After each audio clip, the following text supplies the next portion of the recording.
Hello everyone, I am the storyteller and I am here to help you today. I know you use this video to fall asleep, so before that, like the video and subscribe to the channel. Also, where are you from and what time are you watching? Now get comfortable and relax.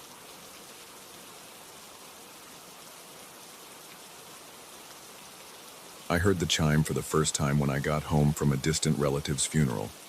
It was late and I was in no mood for surprises. I had placed the wooden wind chime in my office because I didn't want it near my bedroom.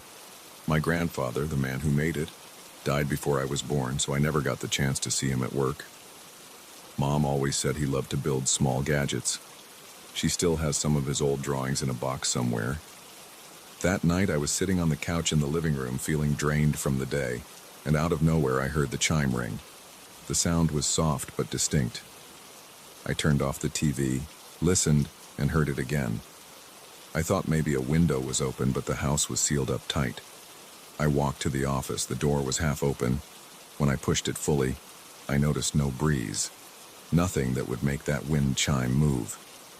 I stood there for a while, waiting to see if it would ring again, but it stayed silent.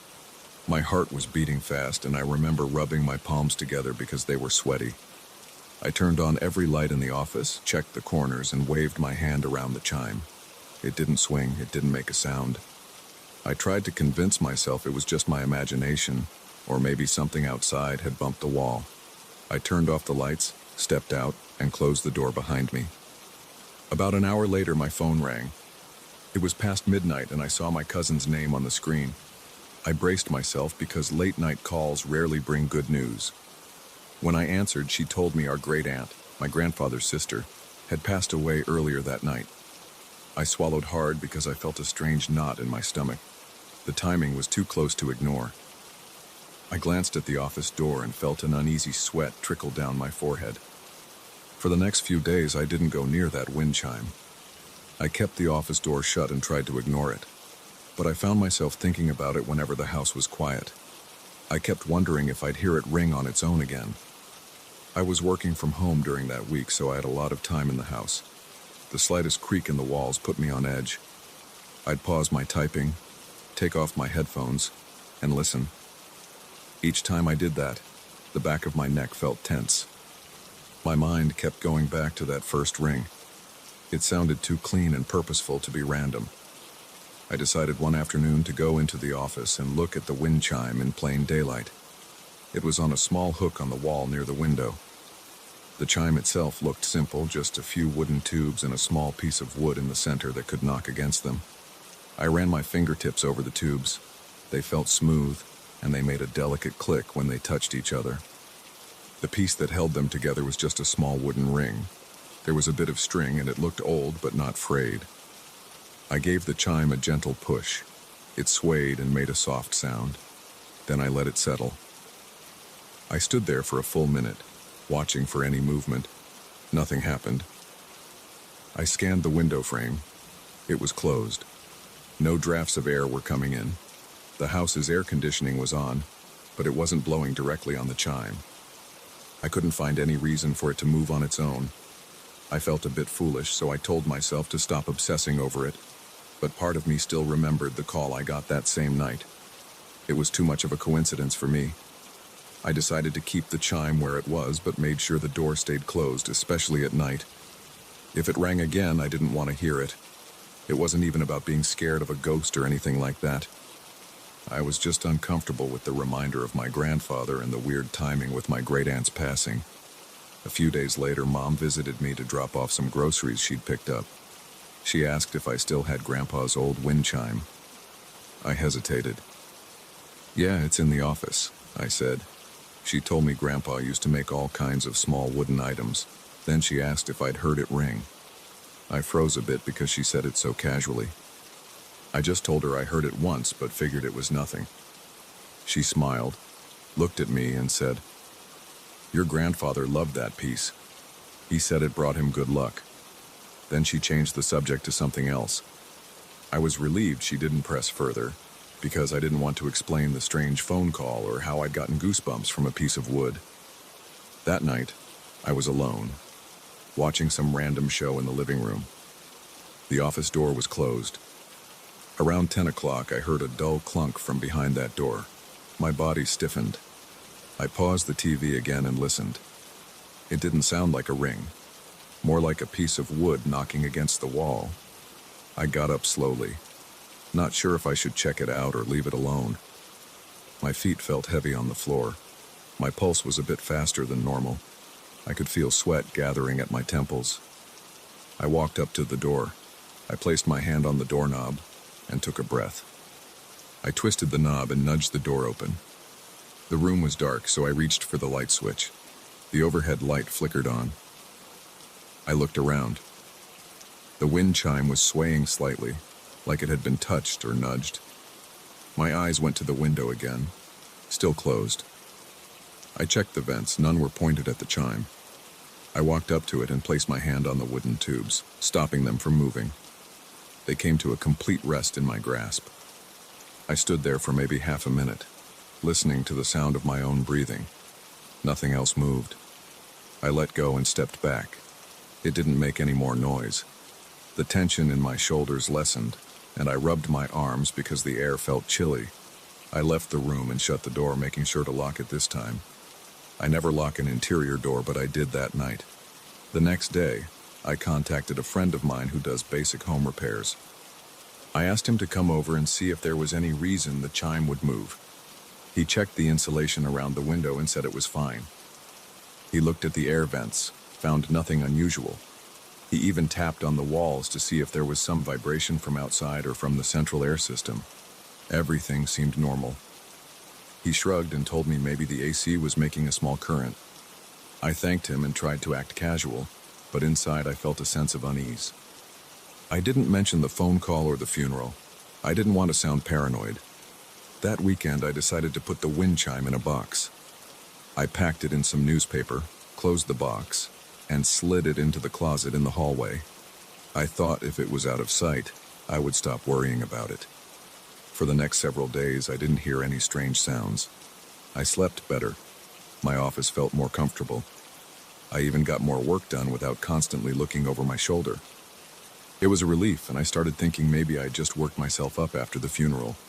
But the following Friday, I was doing laundry, and I happened to open the closet in the hallway to grab a spare blanket. I saw that box sitting there. My stomach tightened a bit, but I tried to ignore that feeling. I grabbed the blanket, closed the closet, and went back to my laundry routine. Later that evening, I was getting ready for bed. While brushing my teeth, I heard a soft clink from the hallway. It wasn't loud or dramatic, just a quick light sound like a piece of wood tapping. I turned off the faucet and listened. The hallway was dim. I glanced over, and the closet door was still closed. I turned on the hallway light. Everything looked normal. I told myself to stop being jumpy and just go to bed. That night, I dreamt about an old workshop. I was standing at a wooden table, looking at some half-finished gadget. It had cogs and small pieces of metal. I could smell sawdust. I heard a series of soft taps behind me. When I turned around, I saw the wind chime hanging in the corner, barely visible in the dim light. I reached out, and the chime swayed. I jerked awake with a tight feeling in my chest. My eyes were wide and my heart pounded. I didn't move for a minute. I stared at the ceiling, breathing heavily. The room was dark, but I felt as if something was out of place. Eventually, my pulse slowed down and I rolled over, trying to calm myself. The next morning, I made a decision. I took the wind chime out of the closet. I set it on the kitchen table and examined it again. I didn't see anything strange about it. No hidden mechanism, no weird carving, just smooth wood. I touched each tube, felt how they were hollow, tapped them gently. I placed it down and looked at it for a long time. Then I took it outside to the backyard. I found a spot on my porch where there was a small hook near the edge of the roof. I hung the chime there in plain view of the sun and any breeze. I stepped back. It moved gently in the wind, making a soft clinking sound. It felt more natural to have it outside. I watched it for a few minutes. The air was cool and the slight breeze made me shiver, but at least I knew any movement out there would have an obvious cause. For a week, I left it there. During the day, I'd sometimes hear it faintly when I was in the living room or the kitchen, but it sounded normal. just a wind chime doing what wind chimes do. At night, I slept fine. No strange phone calls, no weird noises. I started to wonder if maybe that was all it took, just letting it be where it was meant to be.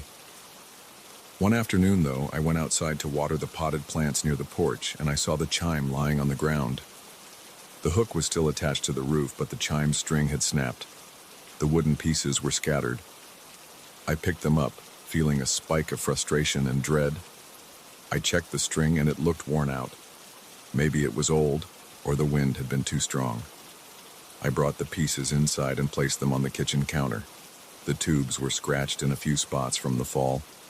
I felt uneasy about it. I decided to fix it up. I went to a small craft store and bought new string. When I got home, I sat down at the table and carefully restrung the chime. I tried to match the original design. I tied strong knots, tested each tube to make sure it hung evenly, then lifted the chime up. It looked fine, a bit worn, but sturdy. While doing this, I couldn't shake the sense that I was meddling with something I should just leave alone. But I pushed that thought away. It was just a wooden wind chime my grandfather made. That was all. Once it was fixed, I left it on the table for the rest of the day. I didn't hear any noises from it. That night, I made sure to put it back outside on a different hook, one that looked more secure. It remained out there for a few more days without incident. Then one evening, I was sitting at the dining table with a sandwich and some paperwork. I heard the wind chime ring once, sharply. It sounded louder than usual, almost like a knock on a door. I set my sandwich down. My stomach felt tense again. I stood up and walked to the back door. I switched on the porch light. The wind wasn't blowing. The trees in my yard were pretty still, yet the chime was moving gently, as if someone had given it a small push. I slid open the door and stepped onto the porch. I looked around the yard. Everything seemed quiet. I touched the chime. It steadied. I looked around once more, felt the hair on my arm stand up, then went back inside and locked the door. After that, I decided to keep my distance. I left the wind chime outside, but I stopped checking on it unless I needed to water the plants. If it fell, I'd pick it up and hang it back. But I didn't linger. I still remembered the night it rang in my office and the call that came soon after. Even though I told myself it was a coincidence, a part of me didn't want it near where I sleep.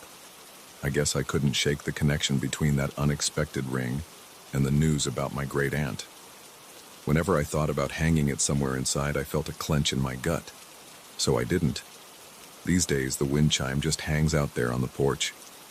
Sometimes I see it sway in a strong breeze, making that steady, simple sound. It's not fancy. The wood is plain, no carvings or patterns. It's a basic piece of craftsmanship, something my grandfather made with his own hands. But I avoid dwelling on it too much. I haven't heard it ring indoors again since I moved it outside for good. I keep telling myself that whatever happened that night was just a fluke. I don't mention it to most people. They'd probably say it was my imagination or that I was tired from the funeral. Still, when the sun goes down and the house gets quiet, I sometimes catch myself listening for any faint chime sound coming from the office or the hallway. I know the thing's outside, but I listen anyway. I can't help it. My shoulders tense up, and I feel the air around me, checking for any unexplained draft. If I hear something, I tell myself it's just the wind. If I don't, I try to forget about it. But I never put that wind chime in my bedroom or any other part of the house. I figure it's best to keep some space between us. I don't have any logical explanation for it. All I know is, I don't want to relive that first night. If something that simple can leave me this uneasy, I'd rather keep it at a safe distance. And so far, that's worked well enough. I sleep better, and I don't jump at shadows in my own house. The chime stays outside, and I don't question it too much. That's how I handle it now, and honestly, I prefer it that way.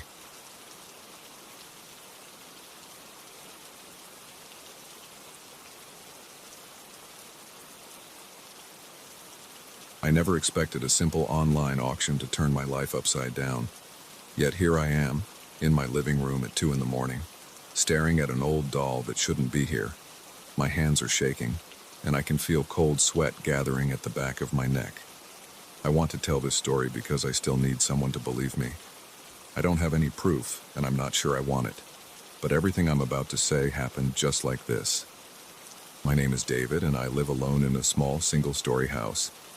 It's got 2 bedrooms, a kitchen, a living room, and a narrow backyard with an old wooden fence. I don't have roommates, and I don't usually have many visitors. I spend a lot of my free time online, browsing auction sites for vintage items. I've collected a few oddities over the years, like an antique lamp from 1920 and a typewriter from 1935. I enjoy that kind of stuff. It makes my place feel unique. About a month ago, I stumbled across a listing for a doll. It was from around 1950, according to the seller. The description said it had original clothing, a porcelain face, and delicate features. The photos caught my attention right away. The doll wore a faded blue dress with lace around the collar and cuffs. Its hair was synthetic but styled to look like old-fashioned curls. The eyes were a deep brown, glassy, and oddly realistic. The auction had a low starting bid, so I figured I'd throw in an offer. I won it pretty easily, actually. Hardly anyone else bid on it. I contacted the seller to arrange shipping. That's when the seller wrote something strange. They said, "I'm glad it's going to a new home. It's better that way." I asked what they meant, but they didn't say much else. They just gave me the tracking number and wished me luck. I didn't think too hard about that. Sometimes people get superstitious about old items, or maybe they just get creeped out by dolls. I shrugged it off. The doll arrived in a cardboard box that looked a little beat up. Inside, it was wrapped in layers of newspaper and bubble wrap. I remember the faint smell of mustiness, like it had been kept in an old trunk for years. When I lifted the doll out, I saw how detailed it really was.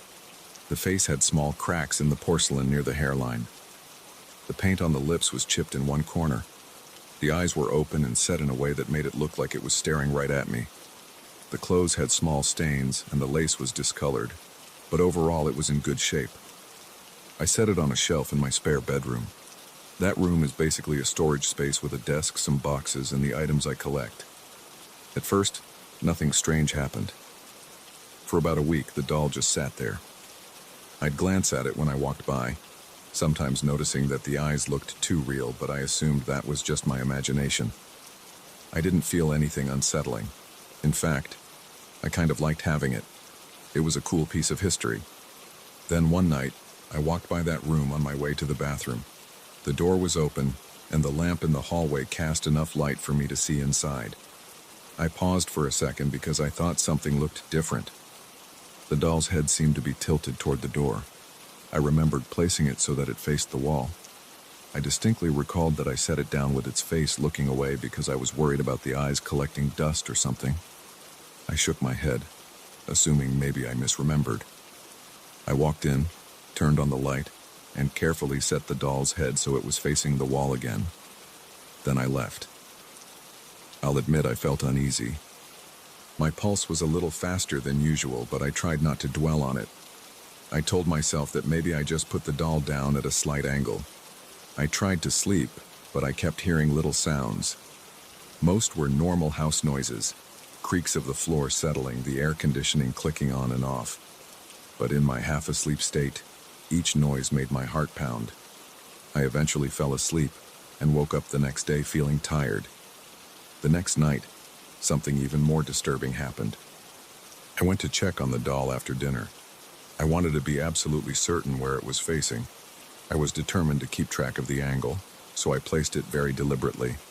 The face was pressed almost fully toward the wall, and I made sure it stayed that way.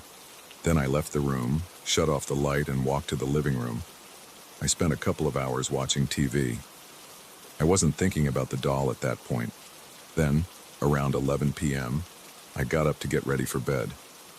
I passed by the spare bedroom door and noticed it was slightly ajar, even though I'd left it open wide. I turned on the hallway light and nudged the door open. Immediately, I felt a chill. The doll was looking straight at me. Its head was turned toward the door again. I could see the reflection of the hallway light in its glass eyes. My stomach flipped. My mouth went dry. The hair on my arms stood on end. I told myself there had to be a logical explanation. Maybe I brushed against the door earlier and it shifted. Maybe the doll wasn't as secure on the shelf as I thought, and it moved. But deep down, I felt an uncomfortable sensation in my gut. I couldn't ignore it anymore. That night, I barely slept. Every time I closed my eyes, I pictured that porcelain face. The next morning, I woke up feeling anxious and on edge. I decided I couldn't keep the doll. It was silly to let myself get so freaked out, but I wanted peace of mind. So I grabbed a cardboard box from my closet and some old newspapers. I wrapped the doll carefully and sealed the box with packing tape. I walked outside to my trash bin, lifted the lid, and dropped the box inside. It felt wrong, but I was too uneasy to keep it. Then I closed the lid and went back inside. I tried to push the thought of it out of my mind. I made some coffee, ate breakfast, and forced myself to focus on work. I work from home, so I spent hours at my desk, typing reports and answering emails. By lunchtime, I started to relax. My shoulders weren't so tense, and I felt like I could let out a breath I'd been holding for days. That relief vanished the next morning. I walked outside to grab the mail, and I saw something leaning against my gate. It was that same box, slightly torn at one corner. It was propped upright, and the lid was unsealed. I stared at it, my heart hammering in my chest. I slowly stepped forward and opened the box. The doll was there, still wrapped in newspaper. I felt panic rising in my chest like a wave. My arms were shaking. My throat tightened. The air felt too cold for a sunny day. I checked my trash bin. It was empty because it had been collected earlier. Somehow the doll was out of the bin and waiting for me by the gate. I don't know if someone thought it was a mistake and pulled it out, or if it crawled there by itself. I know how insane that sounds, but there it was. I picked up the box and carried it inside. The doll's weight seemed heavier than before, but maybe that was just my anxiety. I set it on the kitchen table and stood there, looking at it. My skin was clammy, and I could feel my pulse in my temples. I wanted to throw it out again, but I couldn't risk a repeat of that experience. I decided to store it in the garage instead. I figured if someone was messing with me, they wouldn't know I'd put it there. I went to the garage and found an old plastic storage bin with a lid. I placed the doll inside, covered it with an old towel, and snapped the lid shut. Then I slid the bin onto a shelf in the corner. I stood there for a moment, heart still racing, trying to steady my breathing. Eventually, I walked back into the house and locked the door behind me. I forced myself to keep busy, cleaning the kitchen and vacuuming the living room. Each time I heard a soft creak from the garage side of the house, my heart skipped a beat. By evening, my nerves were shot. I called a friend of mine, Mark, just to talk about normal things. I didn't tell him about the doll because I felt embarrassed. I didn't want him to think I was losing it. We talked about sports and some TV shows. By the time I hung up, it was late, and I was exhausted. That night, I woke up around 2 a.m. I wasn't sure why. My heart was beating fast and my mouth felt dry. I looked at my phone. No notifications. I listened for any noises. At first, everything was quiet. Then I heard a faint tapping sound. It was coming from somewhere near the garage door. It was a repetitive, soft thump-thump, like someone gently knocking on wood. My body tensed. My breath caught in my throat. I got out of bed slowly, grabbed a flashlight from my nightstand, and walked toward the kitchen. The tapping continued, steady and light. When I reached the door to the garage, I hesitated. My hand hovered over the doorknob. My heart was pounding so hard I could hear it in my ears. I turned the knob and opened the door a crack, shining the flashlight inside. The tapping stopped. I stepped into the garage. It smelled like motor oil and dust. The flashlight beam swept over the concrete floor and the shelves. The storage bin was still in the corner. The lid looked secure. No one was in there. I approached the bin, each step echoing on the floor. My legs felt stiff, like I was on the verge of trembling. I rested a hand on the bin. It was cold to the touch. I didn't hear any noise coming from inside it. After standing there for a solid minute, I backed away and turned around, returning to the house. I locked the door behind me and double-checked every window. Then I tried to sleep again, but it took a long time. In the morning, I woke up tired and groggy. I went straight to the garage to see if the bin was still there. It was. The lid was secure, and everything looked normal.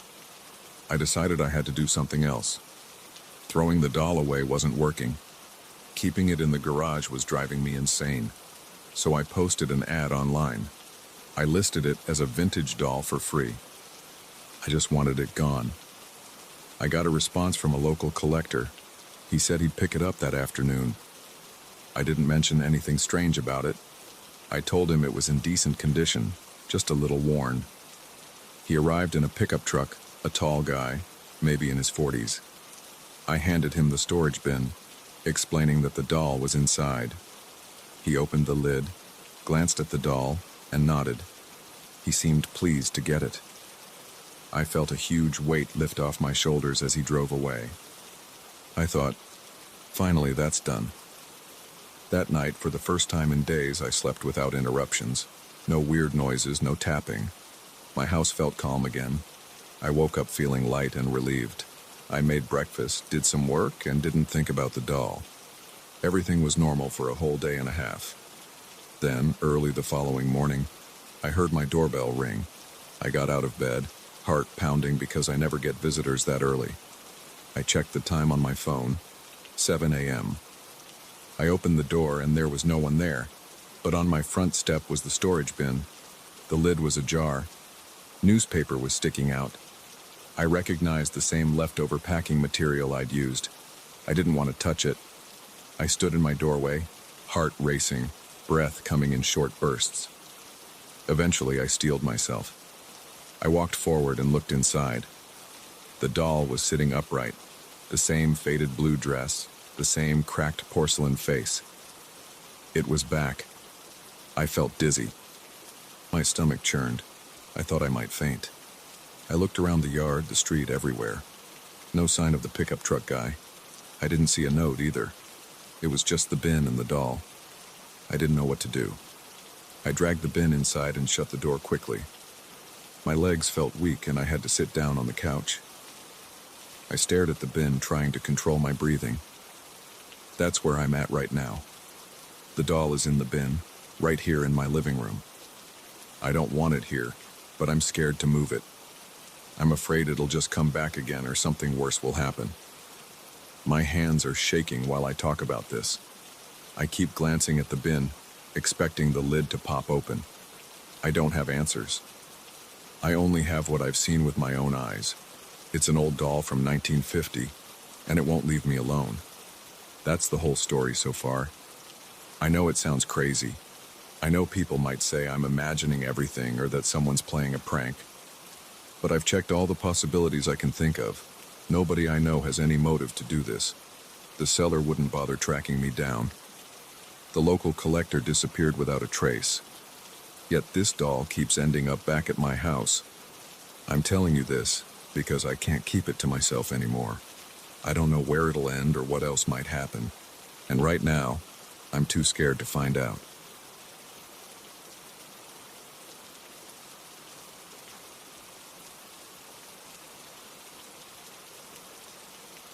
I got to the villa late on a Wednesday afternoon.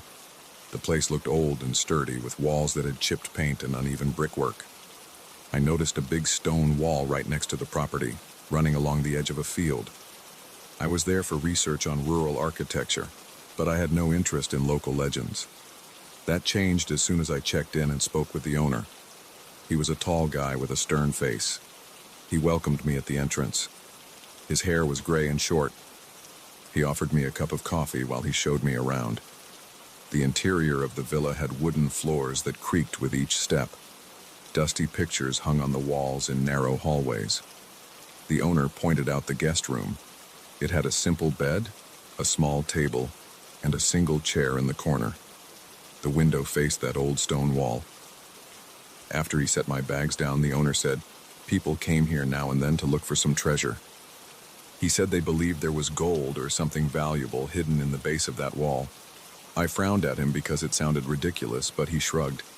He told me he sometimes heard noises at night, stones scraping, metallic clinks against the rock. He claimed no one was ever found digging, though. He said the next morning, everything would look normal. like nobody had touched a single stone. He told me to keep an eye out if I got curious. I wasn't sure if I believed him, but it felt like something I should note for my research. Maybe it was a local rumor to attract visitors. I decided to see the wall up close before dinner.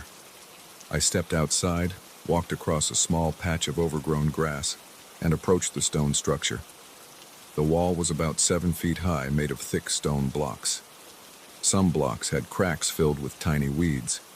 Others had little patches of moss. I ran my hand over the surface. It felt cool and rough. Then I felt a sudden pressure building in my head. It felt like someone pressing on my temples. I moved back, shook my head, and the feeling faded. I didn't think much of it at first. Maybe I was just tired from my trip. I looked around to see if anyone else was nearby, but I saw no one. I stepped closer again, touching a different section of the wall. The same pressure came back. It wasn't painful, but it was uncomfortable, like a mild headache that focused on the top of my skull. My heartbeat sped up.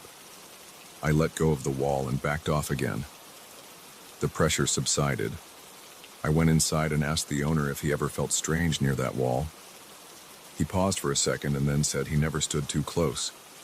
He only knew the local tales and that sometimes visitors said they felt odd around it. He laughed a bit and guessed maybe it was just psychological.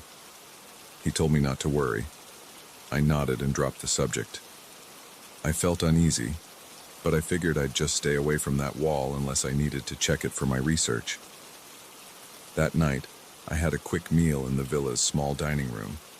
The owner had a simple dinner ready, rice, beans, and some roasted vegetables. We didn't talk much. He seemed tired, and I was busy thinking about my schedule. By the time I finished eating, it was almost dark outside. I went to my room and unpacked a few things. Around 11, I heard scraping noises. I put down my pen and listened closely. It sounded like someone shifting small rocks around. I opened my window and looked out. I couldn't see much. The night sky was cloudy, and the only light came from a single lamp near the villa's main door. The stone wall was just a dark shape. I considered going outside, but I felt a bit uneasy about it. The noise stopped after a minute or so. I waited another few minutes in silence, then closed my window. I tried to sleep, but around midnight I heard a faint clink again. It made me sit up in bed. My ears felt like they were straining to catch any sound. I forced myself out of bed and slipped on my shoes. I opened the door to my room quietly and walked down the hallway. My steps sounded too loud on the wooden floor. I opened the front door of the villa and stepped outside. The air was cool and damp. I moved toward the stone wall, taking careful steps on the grass to avoid noise. The scraping noise continued, but it sounded more distant than before. When I got close, it stopped completely. I stood there for a moment, trying to see if anyone was there. The darkness around me felt thick, but I saw no movement. I walked along the length of the wall, running my flashlight over it. The beam lit up the cracks in the stones. Everything looked still. I bent down and touched one of the stones near the ground. It was firm. Nothing seemed loose or disturbed. I stayed out there for a few minutes, waiting. I heard nothing else. I felt that pressure creeping back into my head, though. It was the same sensation as before, a dull force that pushed at the top of my skull. I took a step back and the pressure started to decrease. I decided I'd had enough for the night. I went back inside and tried to sleep again. The next morning, I woke up early. I wanted to see the wall in daylight and check for any signs of tampering. I walked outside at around 7. The sky was clear, and the sun was just starting to shine on the villa's yard. I studied the wall from left to right. Every stone looked like it was in place. No fresh dirt, no loose rocks on the ground. I leaned in a bit closer at one point, but the pressure came back. I felt sweat forming on my forehead even though it wasn't hot. I stepped back again. I felt my hands trembling a little. It was mild, but I noticed it. I decided I wouldn't touch the wall again unless I had a solid reason to. That day, I focused on my research. I drove to a nearby town to look at an old church and talk with the local historical society. During the drive, I kept thinking about that pressure in my head. I kept hearing those scraping noises in my memory. I forced myself to concentrate on the road. By the afternoon, I was back at the villa with a notebook full of notes about local architecture, but I felt no closer to understanding what was happening near that wall. I saw the owner in the courtyard sweeping some leaves. I asked if anyone else had reported those noises that night. He said I was the only guest and he hadn't left his room after 10. He looked a bit concerned, but told me not to get too wrapped up in the rumors.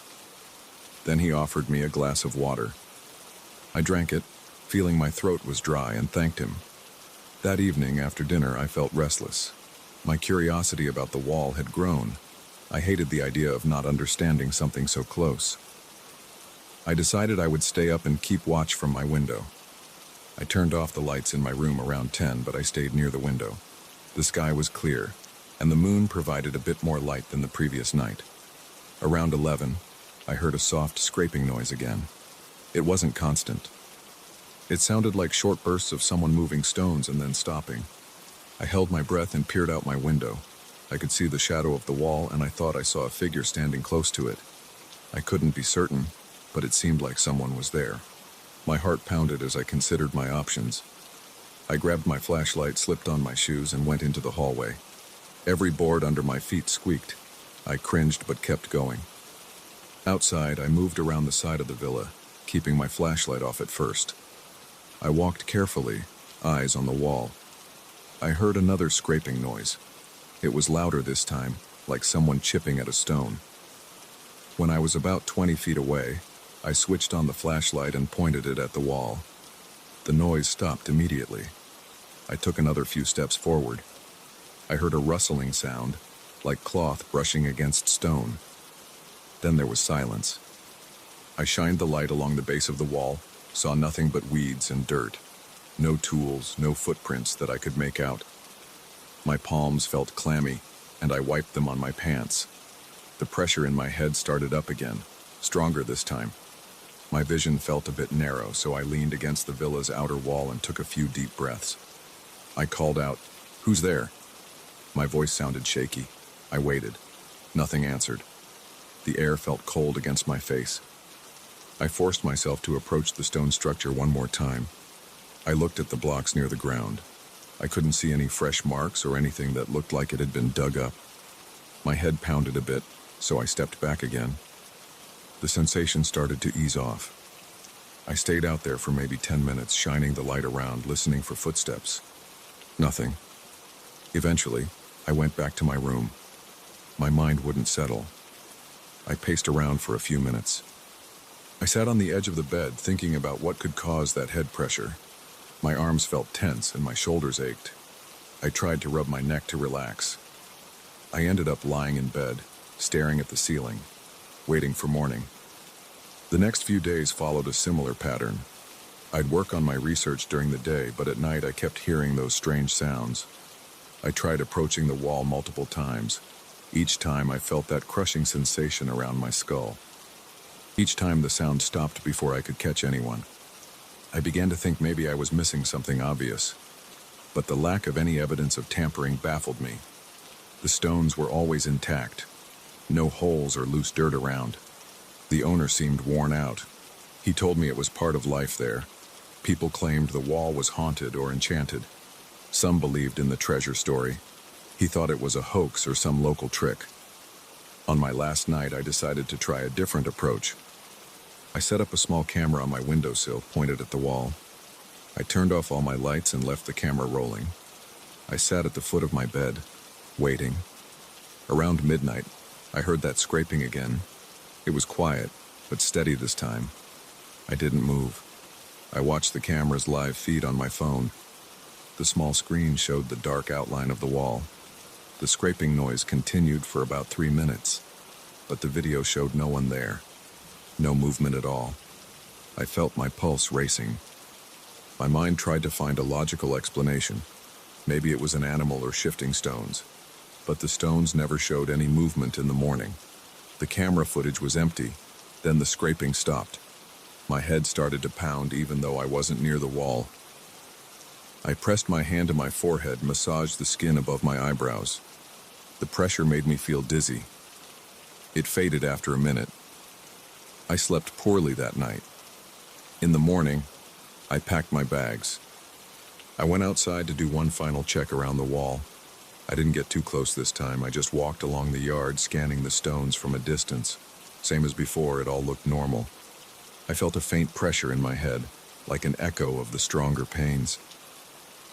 I forced myself to ignore it and headed back to the villa. I paid the owner, thanked him, and told him I appreciated the hospitality. He just nodded and said he was sorry about the odd noises at night. He said he hoped it hadn't caused me too much trouble. I shrugged. I couldn't explain it, so I didn't try. I loaded my bags into my car and started the engine. Before I drove off, I looked over at the stone wall one last time. It stood there, silent and solid. I felt a slight tightness in my temples. I faced forward, gripped the steering wheel, and drove away. As I left, the feeling in my head slowly lifted. My body felt lighter. My shoulders relaxed a bit and my grip on the wheel loosened. I kept an eye on the rearview mirror for a while, half expecting to see some figure standing there or some stones moving on their own. I saw nothing out of the ordinary, just a quiet villa and an old wall that refused to give up its secrets. I never found out what caused those noises. I never saw a single person actually digging. I never discovered any hidden treasure. But that pressure in my head felt real every time I got near that wall. Maybe it was just stress or suggestion. Maybe there was more to it. All I know is that whenever I think back to that place, my temples feel tight for a moment, like my body remembers something I can't explain. I try not to dwell on it, but sometimes at night I recall the scraping sounds, and I feel a tingle in my forehead. It makes me wonder if someone or something is still out there, shifting those stones in the dark.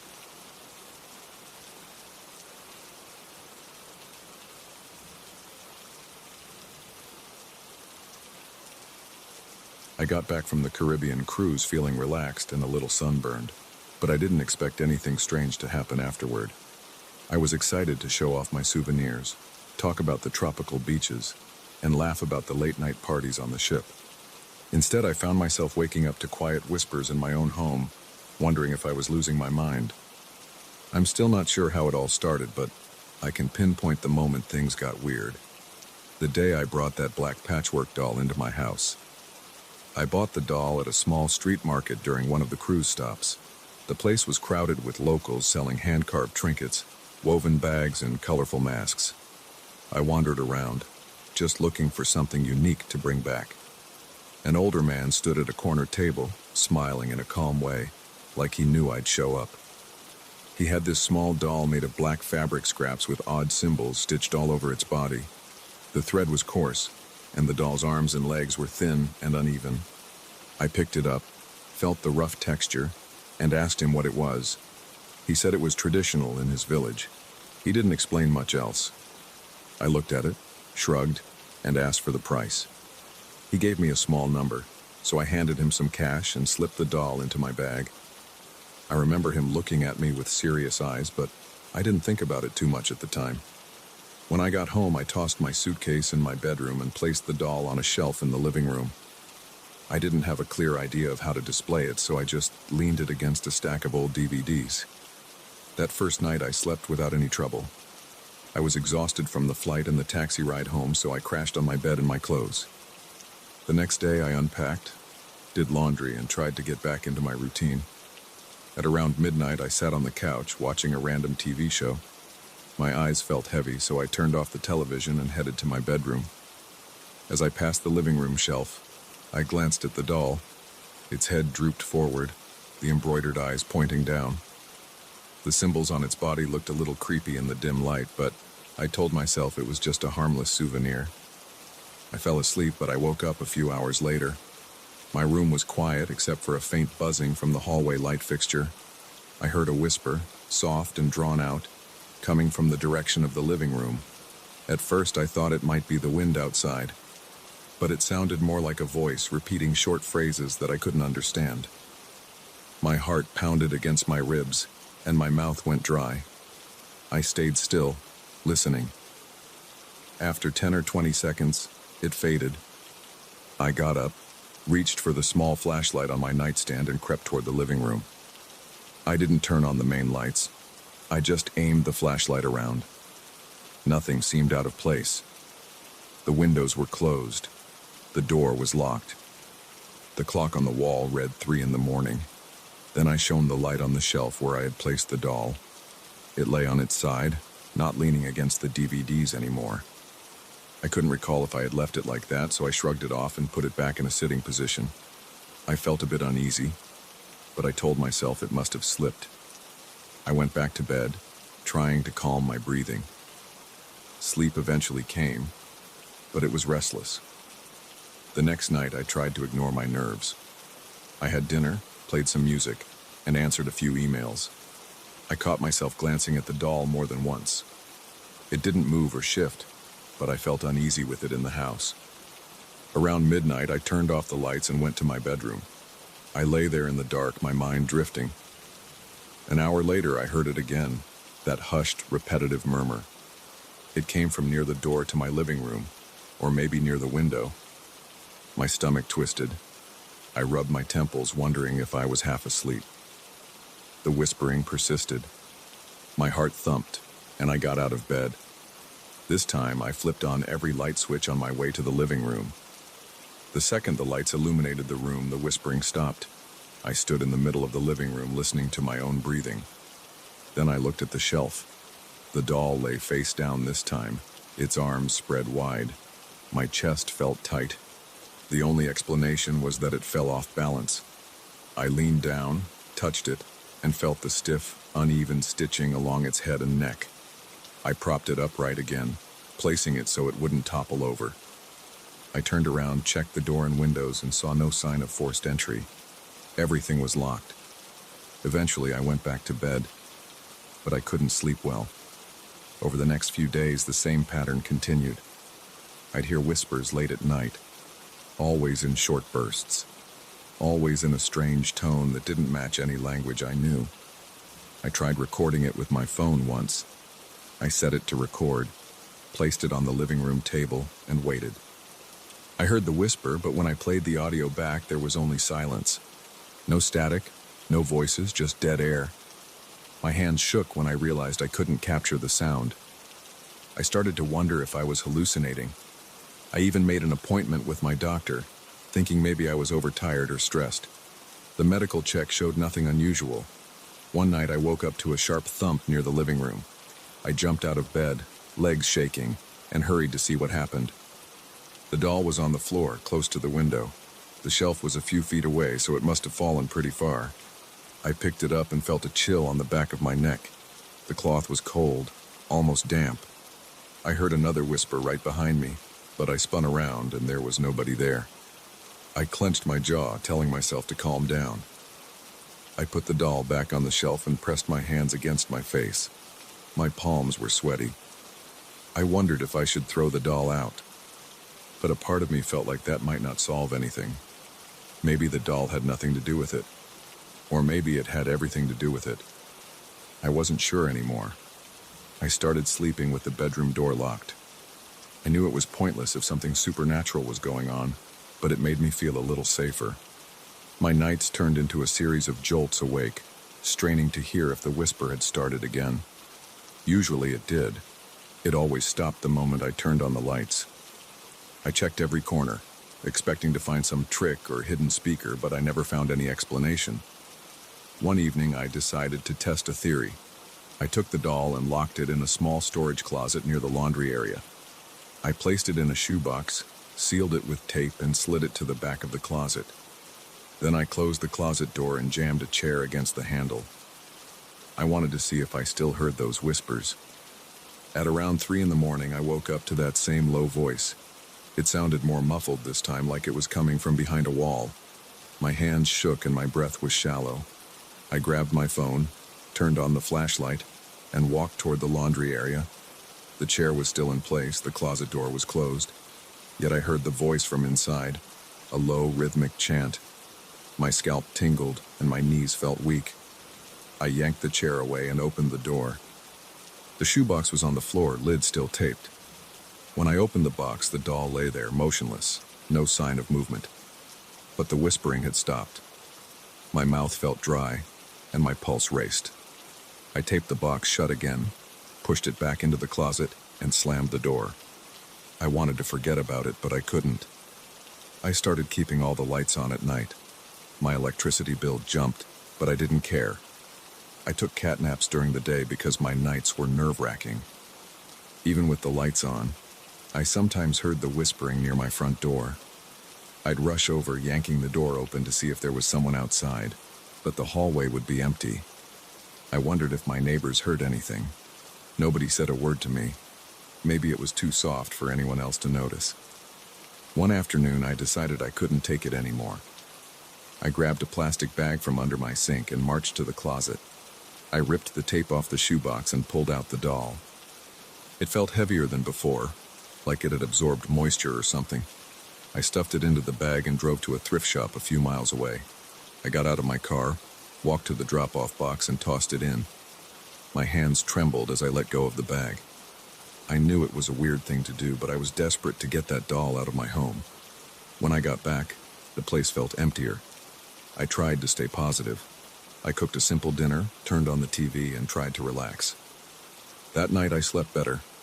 I didn't wake up to whispers or strange noises. The next evening, things stayed quiet too. I started to feel normal again. I told myself I must have been imagining things, and that my mind created those whispers because I was spooked by the doll's creepy appearance. But after 3 nights of peace, I came home late from work. When I walked into the living room, I flipped on the light, and my breath caught in my throat. The doll was sitting on my coffee table right in the center. No bag, no explanation. The same black patchwork, the same stitched symbols. It was angled so its face pointed right at me.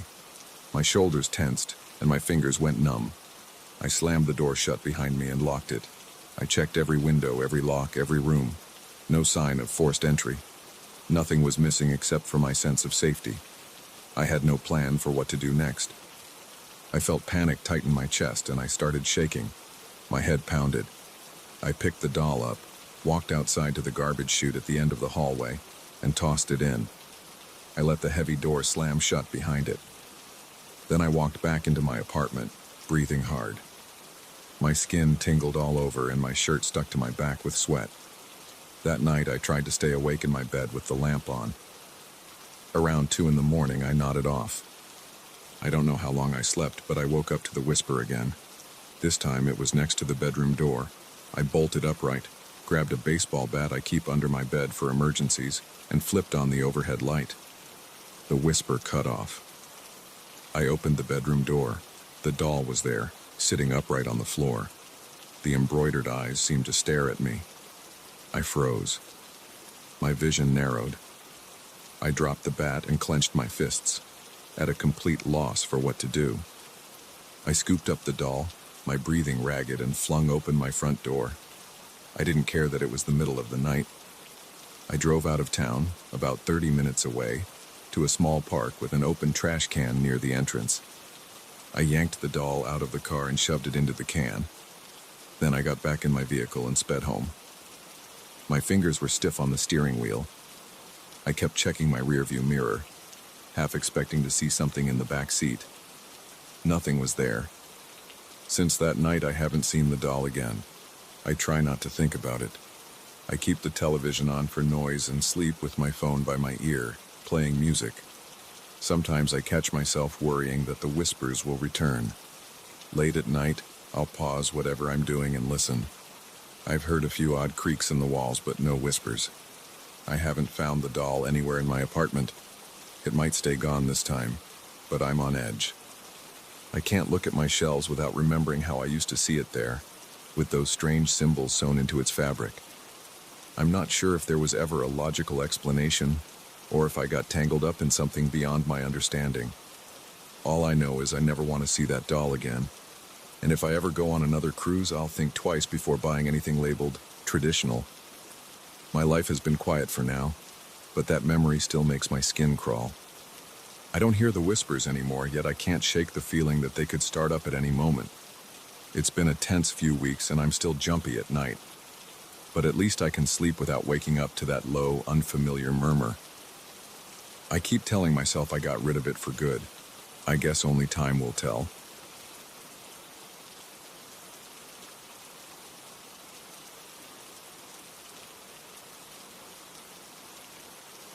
I got this job at the Lakewood House in early May. I remember my first impression when I walked through the main doors. The place was bigger than I expected, and the ceilings felt like they went on forever. The manager handed me a set of keys and told me I'd be in charge of cleaning the hallways after midnight. I thought it would be easy. I needed the money, and I didn't mind working nights. But from the very start, people warned me about odd noises on the second floor. I laughed it off. I didn't see any reason to worry. It was an old building, and old buildings make strange sounds. That was my thinking on my first night. I arrived at around 11:30 p.m. My shift always started after most guests went to bed. The manager told me they'd hired me because they needed someone who wouldn't scare easily. People complained about footsteps overhead when no one was there. I heard those stories and figured it was just pipes or creaking floorboards. The older cleaning lady, Carmen, shook her head every time I brushed off the rumors. She said I'd see for myself. I said, "Okay, I'll handle it." The building sits right at the edge of the famous Lake Willow. From the outside, it looks like an old mansion that was turned into a guest house. It's 3 stories tall, and the second floor doesn't get much use. The manager mentioned some structural issues up there, so they've been slow to rent out those rooms. Most guests stay on the first or third floors. It's cheaper and closer to the main dining area. The second floor halls stay dark after midnight. They keep the lights off to save power, or at least that's what I was told. On my first official night, I walked down the main corridor on the first floor. I pushed my cleaning cart in front of me. I had a mop, a broom, some spray bottles, and rags. The hall looked normal enough. Dark wallpaper, old paintings, a few large windows with thick curtains. I heard the distant hum of the lake outside. A gentle wind sometimes pushed branches against the windows, which caused soft scraping sounds. That didn't bother me too much, but I kept looking over my shoulder for some reason. I felt like I wasn't alone, even though I'd just seen the guests turn in for the night. At around midnight, Carmen joined me for a quick walkthrough. She kept talking about the second floor. She said, "They come out around now." I asked her who they were. She said, "Tall shadows, taller than any man I've ever seen." I nodded, but didn't say anything. I didn't believe in ghosts or spirits or anything like that, so I figured she was exaggerating. After a few minutes, she returned to her room, leaving me to do my job. I went around dusting and mopping the first floor hall. I wiped down the banisters on the big curved staircase that led up to the second floor. The steps creaked with every movement. The wood was old and the boards felt a bit soft under my feet. I looked up at the second floor landing. It was dark, but a small lamp in the corner cast a yellowish glow on the floor. I didn't see anything strange, so I finished my work on the first floor and decided to investigate the upper level. Part of my job was to tidy up all hallways, so I had to go upstairs eventually. When I got to the top of the stairs, I flipped a switch on the wall. One overhead light flickered and then stayed on, illuminating a narrow section of the corridor. The rest of the hallway was still in shadow. I pushed my cart a few steps forward.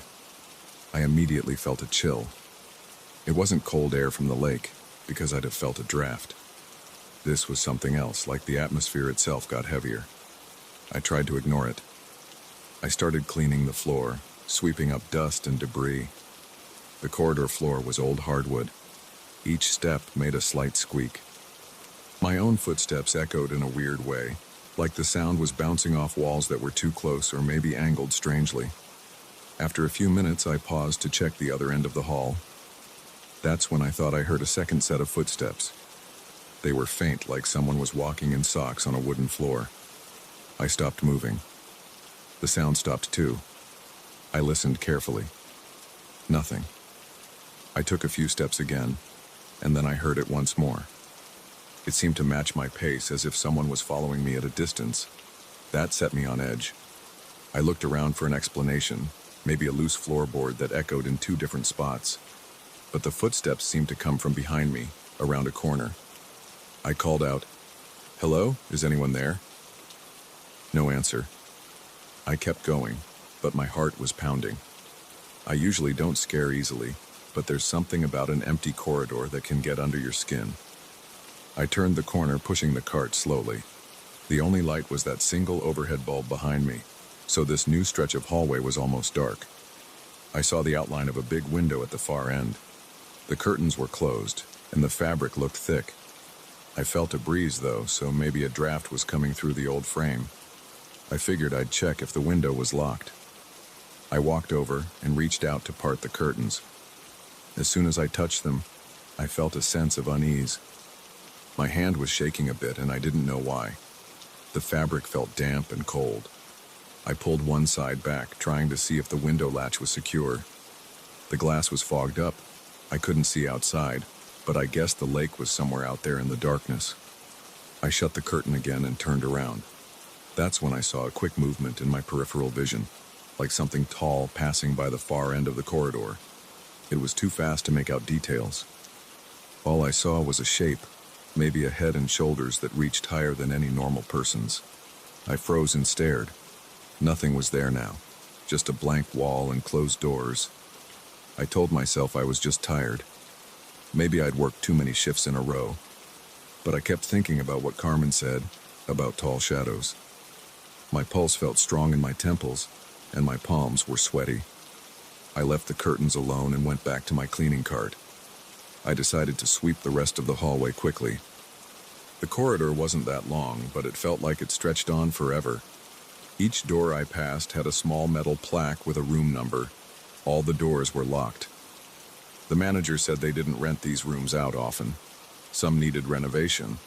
I didn't hear any voices behind those doors and no lights shone from under them. I moved to the next section of floor. That's when I heard footsteps again, louder this time. They were behind me. I spun around and the corridor was empty. It wasn't the wind, and it wasn't my imagination. I know the difference between normal building sounds and the noise of real feet on wood. My legs felt heavy, and my mouth went dry. I forced myself to take a few deep breaths. I tried to think logically. Maybe a guest had wandered up here by mistake. Maybe one of the staff was playing a prank on me. I called out again. "Hey, who is that?" No response. I grabbed my flashlight from the cart and shone it around. I checked each side of the corridor. I checked the smaller side passages, the alcoves, even behind a potted plant near the stairs. No one was there. The air felt thick, like I was standing in a place I didn't belong. The silence was so intense that I could hear my heartbeat in my ears. That's when I heard a faint scraping sound. It came from behind one of the locked doors. I put my ear to the door, not sure what to expect. The sound stopped, and there was complete silence again. I decided I'd had enough for one night. I finished a quick sweep and headed back downstairs. I didn't see Carmen again, so I left her a note saying I'd done the best I could, but something felt off. I signed out of my shift around 2 a.m. I walked to my car in the staff parking lot. The wind coming off the lake was cold, and I kept glancing at the second-floor windows. They were dark, but I thought I saw movement in one of them. I got in my car fast and drove home. The next evening, I arrived for my shift and found Carmen waiting by my cleaning cart. She asked how my night went. I told her what I heard, and she nodded like it was nothing new. She said she had seen those tall shapes many times over the years. She called them shadows, but she thought they were connected to the history of the house. She didn't give me many details, just said the place was built in the late 1800s, and that people sometimes talked about strange figures walking the halls. I asked if they ever did anything harmful.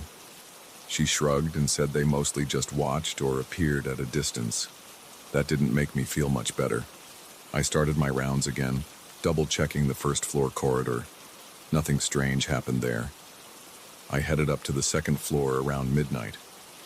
I took the same path, but this time I turned on every light I could find. Some bulbs were burnt out, but at least I had a bit more visibility. The corridor still felt oppressive, though. The walls seemed too narrow, and the air was stale. I kept my flashlight close. I mopped the floor near the window at the end of the hall. The curtains were still damp, and I had this weird feeling that someone was behind them, even though I'd checked the previous night. I tried to ignore it and focused on my cleaning tasks. At around 12:30 a.m., I heard a soft thud behind me. It sounded like someone gently knocking on a wall. I turned and aimed my flashlight. I saw nothing. Then I heard the knock again, down by the corner near one of the locked doors. I walked over carefully, holding my mop handle tight. I stood outside the door and waited. The knock came again. 3 soft taps. My throat felt tight, but I forced myself to speak up. "Hello? Do you need help?" Silence. I put my hand on the doorknob. It wouldn't turn. Then the knob rattled on its own, just a brief shaking motion. I stepped back, almost stumbling over my own feet. I watched as the knob went still. I didn't know what to do. The manager had said not to bother with locked rooms, but I felt a jolt of adrenaline, like I needed to see what was in there. I decided it wasn't worth it. I backed away and returned to my cart, never taking my eyes off that door. A few minutes later, the lights flickered. I guess the wiring upstairs is old. The corridor went dark for about 2 seconds and my stomach twisted. I thought I'd see something in that brief blackout. When the lights came on again, everything looked the same. I almost wished they'd stayed off because the tension was worse with the flickering. I tried to pick up the pace and finish my tasks. I still had trash bins to empty and some wiping down to do. As I moved toward the far end of the hall, I felt that heavy sensation again, like the air was pressing on me. My ears started ringing slightly. I heard footsteps behind me, faster this time, like someone running. I spun around, shining my flashlight. I caught a glimpse of a dark shape darting into a side passage. It was tall, much taller than me. I stand about 6 feet, and this thing looked like it had a foot or 2 on me, maybe more. The shape was black, and I couldn't see a face or clothing. It moved quickly, like a shadow that had gained substance for a second and then vanished. My skin broke out in goosebumps, and my breath got shallow. I wanted to run downstairs right then, but my pride told me I needed to confirm what I'd seen, so I walked toward the side passage. My footsteps felt unsteady. My legs were trembling. The small hallway there led to a tiny storage closet and a locked door that went nowhere. I aimed my flashlight around, but the space was empty. No footprints, no sign of anyone. The door was locked and the closet was full of old chairs and boxes. Nothing else. I decided I'd done enough for the night. I rushed back to the staircase, leaving my cleaning cart in the corridor. I figured I'd get it later or send someone else to get it. As soon as I reached the top of the stairs, I heard another series of footsteps coming from behind. They weren't in sync with mine this time. They moved slower, like someone taking deliberate steps. I didn't look back. I just raced down the stairs, practically jumping the last few steps. When I reached the bottom, I finally glanced up. I thought I saw a shape leaning over the railing, but the lights were too dim to be sure. I felt like my heart was in my throat. I found Carmen in the laundry room on the first floor. I told her I'd seen enough. I was trembling, and I could barely speak normally. She gave me a sympathetic nod. She said, "They don't usually come this close. You must have sparked their curiosity."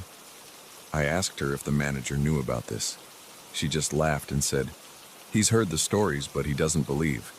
He thinks it's just our imaginations." I left early that night. The next day I came back for my shift with more determination. I didn't want to quit. I needed the money, and I felt like I'd be letting my nerves get the best of me if I just walked away. But every night was the same. Strange footsteps on the second floor, occasional glimpses of something tall moving in the corners of my vision, and that unbearable feeling of being watched near the windows and in the darkest parts of the corridor. I never saw a face, never heard words or voices. All I felt was the pressure and the presence. I started cleaning faster, trying to get done before midnight. That helped a bit. I noticed that most activities seemed to happen around 12:30 or 1 a.m. If I could get upstairs, do a quick job, and get out, I'd avoid most of it.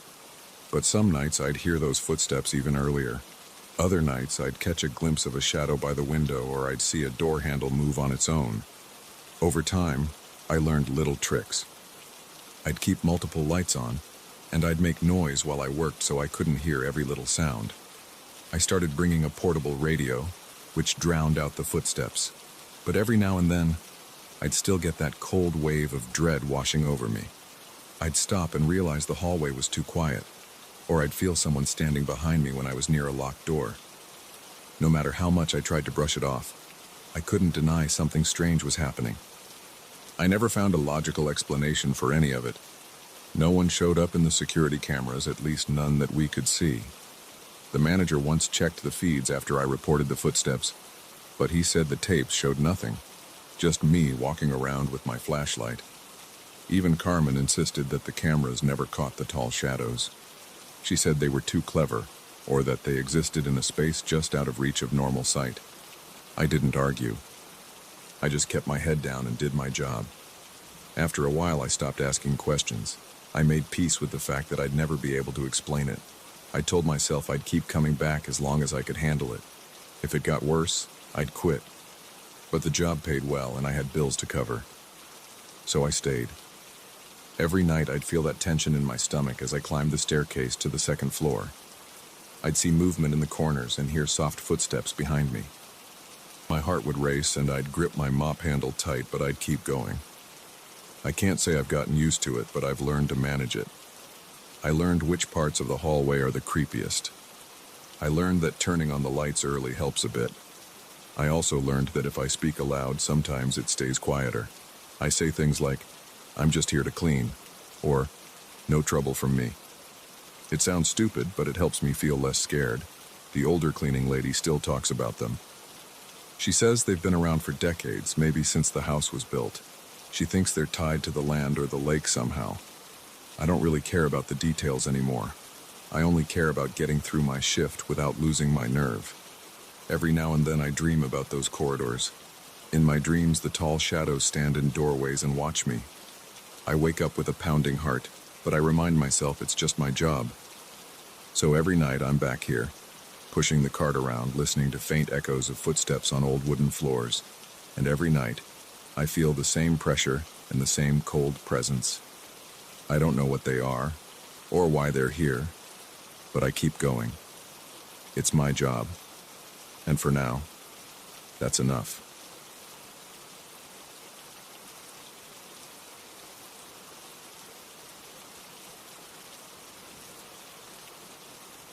I still remember the day I brought that old cloth clown into my house. I had never paid much attention to my grandfather's collection while he was alive, but when he passed, I ended up with one of his clowns. It looked worn out. The paint on its face had peeled in spots and the material around its arms was frayed. I put it on a shelf in my living room because I felt a small obligation to keep it in sight. That was the first mistake. When I look at it, I see faded colors and chipped paint on its cheeks.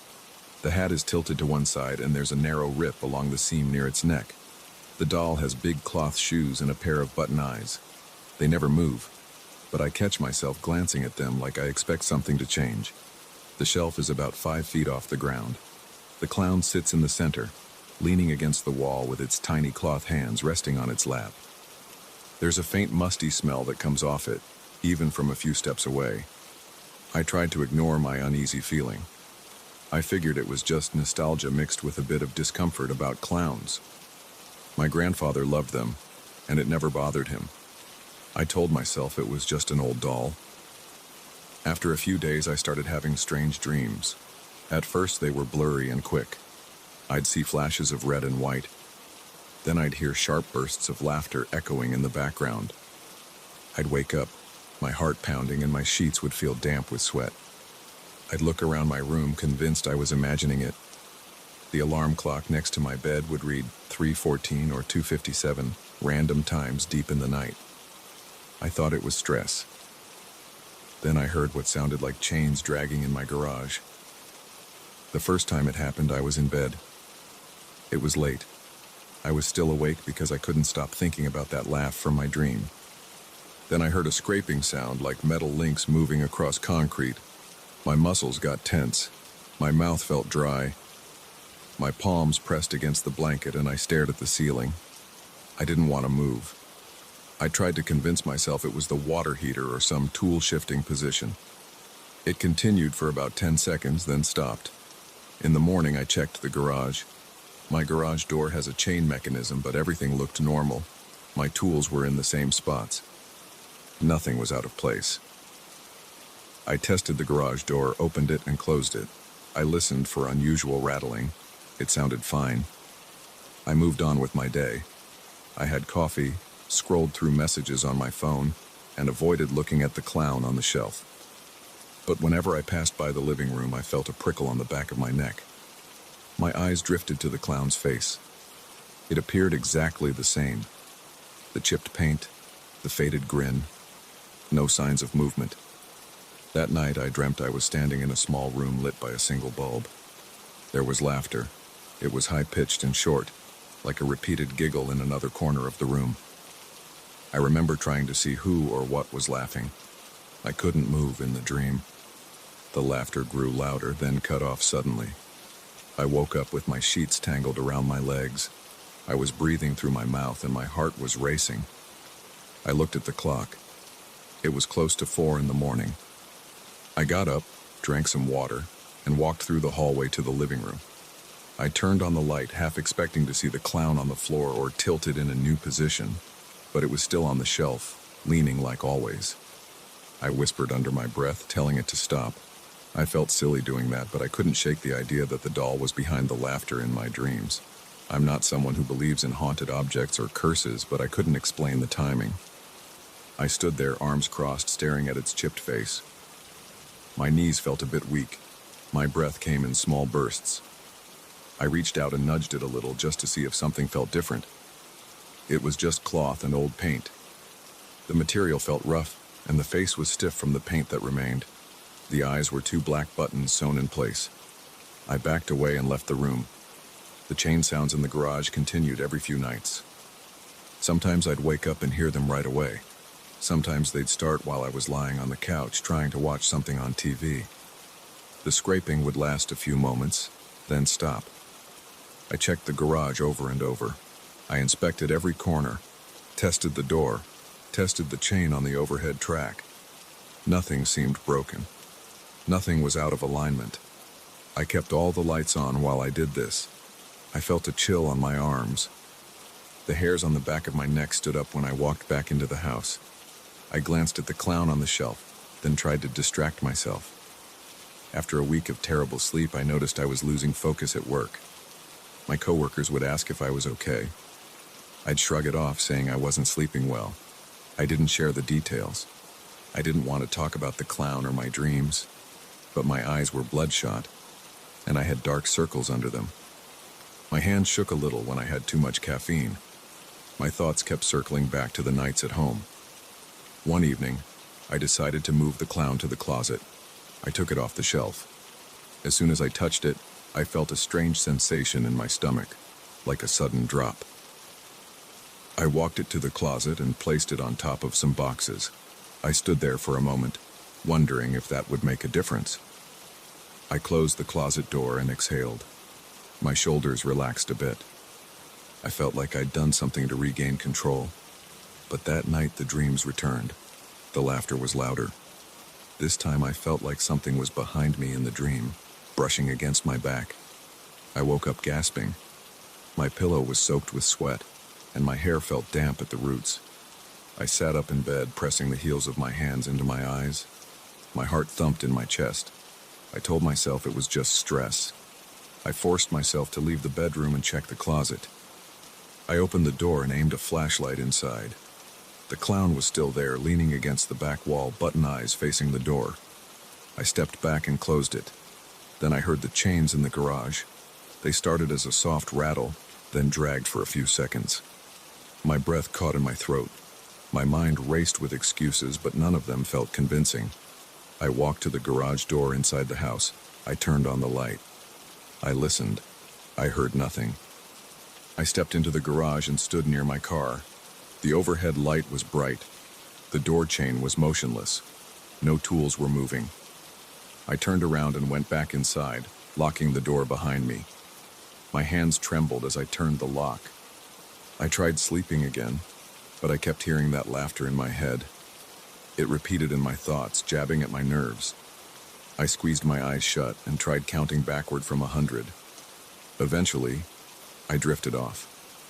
I woke up 2 hours later, drenched in sweat again. I didn't want to try sleeping after that. Over the next few days, I started avoiding the living room, the closet, and anything related to that clown. I spent more time in my bedroom or kitchen. I'd order takeout and eat in front of my laptop, trying to watch videos to distract myself. I kept glancing at the corners of the room, expecting to see something that shouldn't be there. My shoulders felt tight. I rubbed my neck a lot, trying to ease the tension. One afternoon, I decided to try one last thing. I grabbed an old cardboard box and some packing tape. I went to the closet and wrapped the clown in a plastic bag, then placed it in the box. I sealed it shut. I carried it down to the basement. I had some shelves near a wall with other junk I rarely touched. I placed the box there, away from sight. My heart was beating hard when I did it, but I stayed calm on the outside. I thought maybe out of sight, out of mind. I left the basement, closed the door, and tried to relax in my living room. The shelf was empty now. It felt strange not seeing anything there, but I preferred that. I turned on the TV and flipped through channels for a while. I felt my eyelids getting heavy, so I nodded off on the couch. I slept for about an hour.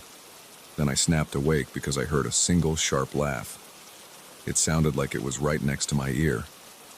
My skin broke out in goosebumps. I looked around the room. Nothing was there. My heart hammered in my chest. I tried to calm my breathing. I realized it was still broad daylight outside. That night, I went to bed around midnight. I fell asleep after wrestling with my thoughts for a while. I woke up when I heard the chain in the garage again. It was the same scraping and rattling. I lay there, my chest tight, my breathing shallow. I tried to listen for footsteps or any other noise. All I heard was the hum of the refrigerator in the kitchen. I got up anyway. I walked slowly to the garage door and flipped on the light. Everything was still. I stood there, waiting to hear the chain move. Nothing happened. My forehead was damp with sweat. I dried it with the back of my arm. I went back to bed, but I left the living room light on. My eyelids felt heavy, but my mind was jittery. I was exhausted. The next morning, my alarm woke me for work, and I had only slept a few hours. I felt a headache pulsing near my temples. My coffee tasted bitter even with sugar. The day dragged on, and I couldn't concentrate on much. I kept picturing that clown, imagining it sitting in the basement, sealed in a box, staring at the inside of the cardboard walls. That evening, I considered getting rid of it, but I remembered my grandfather. He cared about his collection. That thought made me hesitate. I also felt uneasy about just throwing it away. It felt risky, and I couldn't explain why. I decided to leave it in the basement for a while longer, hoping things would calm down. For a few days, I didn't hear the chains. The laughter in my dreams was quieter or sometimes absent. I noticed my shoulders loosen up. I started sleeping a little better. I figured maybe that was all I needed to do. But then, on a Friday night, I heard a thud downstairs around 2 in the morning. My eyes shot open and I felt my pulse quicken. It wasn't the garage this time, it was the basement. I crept out of bed, grabbed my phone for light, and stood at the top of the basement stairs. The door was closed, but I could see a sliver of darkness through the gap. I thought about going down to check, but my legs felt stiff. I stood there listening. I heard nothing else. No scraping, no laughter. After a few minutes, I told myself it was probably just the house settling or something falling off a shelf. The next day, I mustered the courage to go downstairs. I checked the box where I had placed the clown. It was on its side, like something had bumped it or knocked it over. The tape was still sealed. I didn't see any signs of damage. I put the box upright and pressed on it gently to make sure it was steady. Then I turned and headed back up. I couldn't figure out how it could have fallen on its own. The floor is cement and the shelves don't wobble. I decided not to think about it too much. I locked the basement door after I came back up. Now, every time I walk through my house, I listen for new noises. I keep the TV or music on to fill the silence. I haven't told anyone the full story. I just say I'm not feeling well or I'm working through some stress. But the tension sits in my muscles, especially at night. I keep a lamp on in my bedroom. Sometimes I hear faint laughter when I'm half asleep, like it's hovering on the edge of my dreams. My throat tightens, and I feel my heart rate spike. Then it passes, and I drift off again for a couple more hours of restless sleep.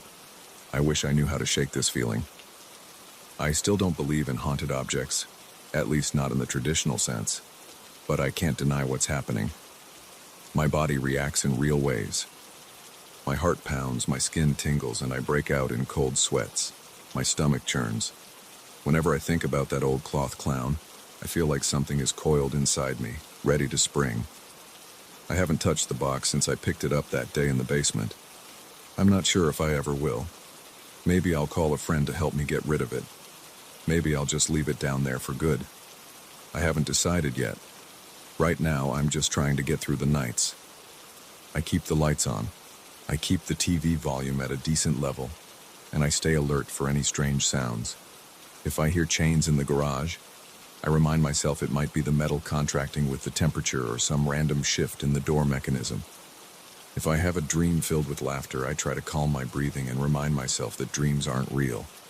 But the uneasy feeling remains. That's how things stand. I inherited an old, battered clown from my grandfather. I set it on my shelf. I started hearing laughter in my sleep and chains dragging in my garage. I moved it, I boxed it, and the strange events continued. My body feels stuck in a cycle of tension. I'm hoping it will fade over time, but I don't know if it will. For now, the box is in the basement and the closet is empty. My living room shelf is bare. I keep telling myself that everything's normal, but I still jump at sudden noises. I can't relax the way I used to. Every time I close my eyes, I wonder if I'll hear that shrill laughter again.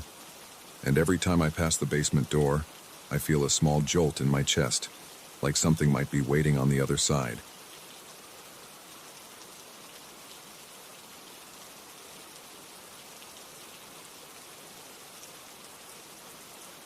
I felt a jolt the moment I stepped into my grandmother's storage room. The smell of mildew and dust filled my nose, and the overhead light buzzed like it was about to go out. I saw the big rag doll in the corner, slumped against a stack of old boxes. Its button eyes stared straight ahead, and its crooked smile looked stiff. I froze in place for a second and felt my heart thump. That doll was almost the same height as me when it sat upright. Its arms were limp, and its faded cloth skin looked like it had been patched a few times. I tried to ignore it. I tried to focus on the shelves and the junk around me, but I kept glancing at its face. It felt like it was looking back at me. I'm a 30-year-old guy, and I've never been afraid of dolls or toys, but this one made the hairs on my arms stand up. My grandmother died recently, and I was here to clear out her house. I didn't expect anything strange. I thought I'd just shove some stuff into boxes and maybe find a few keepsakes. But the second I saw that doll, I knew this wouldn't be a simple cleanup. My cousin Brano was in the living room going through old photo albums. I called him over because I thought maybe he'd remember something about this doll, like where it came from or who it belonged to. He walked in slowly, wiping dust off his hands on his jeans. "What's up?" he asked. He looked tired, and he had dirt on his sleeves from sorting through boxes in the attic. I pointed at the doll. "Did you see this thing yet?" I asked. He stepped closer, squinted, and then took a step back. He didn't say anything. He just nodded. I asked if he knew who it belonged to, and he shrugged. He said he didn't remember seeing it when we were younger. Then he cleared his throat and admitted he felt uneasy around it too. He said he only noticed it earlier that day when he passed the storage room. He had the same impression I did. The face seemed to follow him as he walked by. We spent a few more minutes looking around the storage room. It was packed with cardboard boxes, old furniture, broken tools, and random things my grandmother had collected over the years. The doll kept drawing my attention, though. Every time I turned around, I felt like its head was tilted in a new direction. But when I stared at it, it looked normal. Just a rag doll with button eyes and a sewn-on grin. I decided it was probably my imagination, or maybe the shape of the eyes created that illusion. The idea still sent a shiver through me. Later that afternoon, Brano and I split up again. He focused on the attic, and I stuck to the ground floor. I had to go back into the storage room because I needed to move some boxes to the living room for sorting. Each time I passed the doorway, I glanced at the doll. I tried to keep my eyes forward and ignore it, but I couldn't stop checking. I'd walk by fast, and in my peripheral vision, I swore the doll's head shifted a bit. That split second made my chest tighten. I started to feel sweaty and my breathing got shallow. I told myself I was being ridiculous. I was an adult and it was just a rag doll. But I couldn't shake the feeling that something was off. At one point, I stood in the hallway for a solid minute, staring into that room. The doll was near the corner next to an old bookshelf.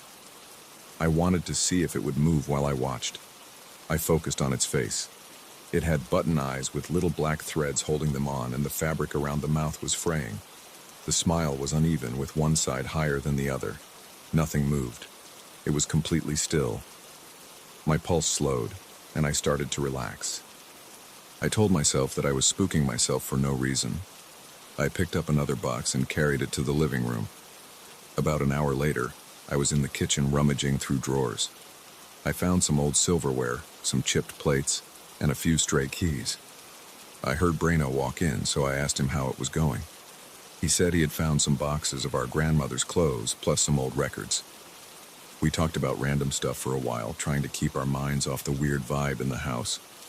Eventually, I decided I should grab a cold drink from the fridge before heading back to the storage room. I was procrastinating. I didn't want to go back in there alone, but I felt stupid admitting it. When I finally walked back to the storage room, I felt the hairs on the back of my neck stand up again. The door was half open. I pushed it the rest of the way and stepped inside. The light overhead flickered. I saw the same clutter, the same boxes, the same broken chair in the corner. But the doll looked different. It was leaning a bit more to the left, almost like it had shifted. I stared at it, and my heart started pounding. It was subtle, but I was sure it wasn't in that position before. I stepped closer and crouched down in front of it. I reached out and touched the doll's arm. The fabric felt coarse. There was no hidden wire or anything that would let it move on its own. It was just cloth stuffed with something lumpy. I caught myself breathing too fast, so I stood up, exhaled, and tried to think logically. Maybe Braino had come in and moved it. But why would he do that? And if he did, why wouldn't he mention it? I almost called out to him. Instead, I grabbed the doll by the arms and set it upright against the wall. It flopped a bit, but I managed to make it face forward. Then I stepped away, still watching it. It stayed put. I turned around and walked toward the door. I kept glancing over my shoulder, waiting to see if it fell or shifted again. It didn't move. My hands were shaking, and I felt a pulse in my neck. I tried to focus on other tasks for a while. I sorted a box of old pots and pans in the kitchen. I flipped through some cookbooks. I wiped my sweaty palms on my jeans. But every few minutes, my mind drifted back to that doll, and I felt a wave of unease. Eventually, I mustered the courage to go find Braino. He was in the living room with a big box of photo albums. I asked if he had touched the doll. He gave me a confused look. He said he hadn't touched it since we first noticed it that morning. I told him I found it in a different position. He just stared at me. I saw a flicker of concern in his eyes, but he tried to keep his tone calm. He asked if maybe I bumped into it or something. I said no. We both went to check. The doll was where I had left it, upright against the wall. Braino stepped close, looked at it, then turned to me. He said he felt like the eyes were following him. We stood there for a moment in silence. The house was quiet. I could hear the distant hum of traffic outside, but everything inside felt tense. I felt my palms get clammy, and my stomach tightened. Braino cleared his throat and said he didn't want to spend too much time thinking about it. He wanted to keep sorting stuff. We agreed to keep the doll in the same spot so we could see if it changed position again. A few hours later, around early evening, we decided to wrap up for the day. We packed what we could into our cars. Braino said he was going to stay at a friend's place because he didn't like the energy in the house. I didn't feel comfortable spending the night there either, so I locked up and went home. But I couldn't stop thinking about that doll. That night, I lay in bed, staring at the ceiling. My thoughts kept drifting back to the button eyes and the crooked smile. Every time I closed my eyes, I pictured it leaning forward, as if it was about to stand up. I felt my heart rate pick up just from imagining it. The next morning, I arrived at the house alone. Brino had some errand to run, so he said he'd come by later. When I walked in, I headed straight to the storage room. I was hoping the doll would be in the same spot. Maybe that would prove I was just imagining things, but I found it on the floor, facing the doorway. It looked like it had toppled forward. I stepped inside carefully, my stomach in knots. I kept telling myself maybe it just slid or fell somehow. The floor was wooden, and there was a slight uneven spot near the corner. Maybe it just tipped over on its own, but it felt bizarre seeing it face down like it tried to crawl forward. My hands shook as I picked it up. I pressed my lips together and felt my pulse in my temples. I set the doll in the chair on the other side of the room, away from the door. Then I grabbed some packing tape and an empty box. I told myself I'd seal it up. I didn't want to see it anymore, and I didn't want it to move around. I lifted the doll and tried to stuff it into the box. It barely fit, but I managed to fold its arms and legs in a bit. The button eyes stared up at me. I paused and felt a cold wave of dread sweep over me, like I was violating some unspoken rule. My mouth went dry. Then I snapped the box flaps shut and taped them. I wrote "doll" on the side with a marker and shoved it into a corner. I stood there breathing heavily, telling myself it was over. I spent the rest of the morning sorting more items, staying mostly in the living room and kitchen. But every time I heard a creak or a rustle, I'd stop and listen. The house was old and it always made noises, but now everything felt amplified. I kept glancing at the hallway, half expecting to see that doll again. When Brino finally arrived, he noticed I was on edge. I told him what I did. He nodded and said maybe that was the best thing. Just box it up. He joked that we should burn it, but I told him I didn't feel comfortable doing that. He gave me a sideways look but let it go. We spent the next few hours quietly packing and stacking boxes. We didn't say much about the doll, but I could tell he was thinking about it too. He kept checking the hallway just like I did. At one point, I opened the bedroom closet and saw a reflection in the mirror. I thought for a split second that the doll was behind me, but it was just Brino walking by. My heart hammered for a good minute after that. I hated feeling so jumpy, but I couldn't help it. By the late afternoon, the sun was going down and the house got darker. We turned on some lamps in the living room. Brino asked if I wanted to check on the doll before we left. I hesitated.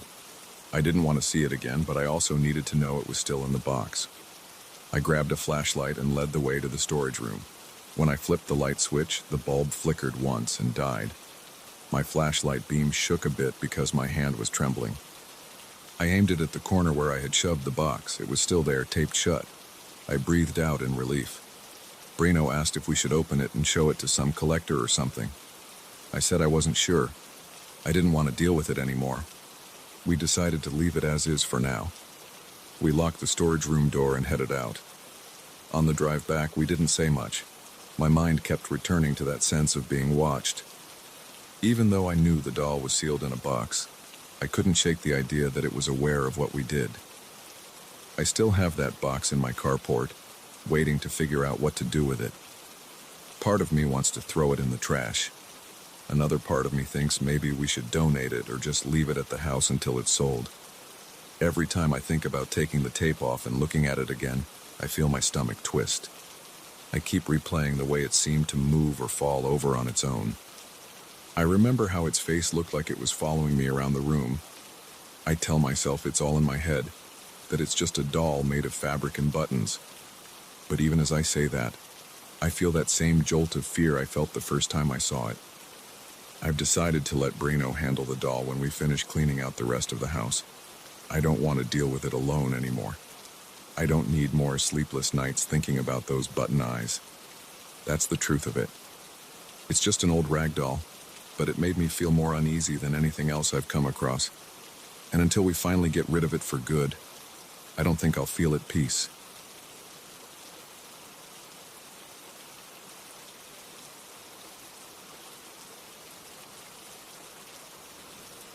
I heard the first creak on my staircase around 2 in the morning on a Tuesday. I was lying in bed, half awake, staring at the shadow on the ceiling. The noise was faint at first, like a floorboard shifting under a slow, deliberate step. Then it happened again. Louder, more distinct. I sat up, blinked, and listened. The stairs to my second level squeaked one more time, then fell silent. I felt my heart thumping inside my chest, but I tried to stay calm. I told myself it was probably the wood settling. I forced myself to lie back down and breathe slowly. But even after the noise stopped, I couldn't shake the feeling that something was off. I share this duplex with my brother Nick, but he's gone most of the time because of his job. He's away right now. We bought this place a few years ago when we found a good deal, and we spent months tearing out old walls and installing these new wooden stairs. The building is old, so we knew we'd have some squeaks and groans, but that first night the sound felt different. It didn't sound random. It came in a pattern, like steps in a measured pace. I let it go for the rest of the week. I tried not to let my imagination get too wild, but every night around the same time I'd hear something. Sometimes it was just one creak. Other times I heard several, one after another, always slow and spaced out. I started losing sleep. I'd wake up sweating, wondering if someone was in the house, but I'd check the door, the windows, everything. I kept a small flashlight in my nightstand. I'd walk around shining it on the floor, the staircase, the walls. I never found anything out of place. The locks were secure. The rooms were empty. By Friday, I was feeling jumpy. I was at work, trying to focus on my computer screen, but I kept thinking about the stairs. I texted Nick and asked him if he'd heard anything strange before he left.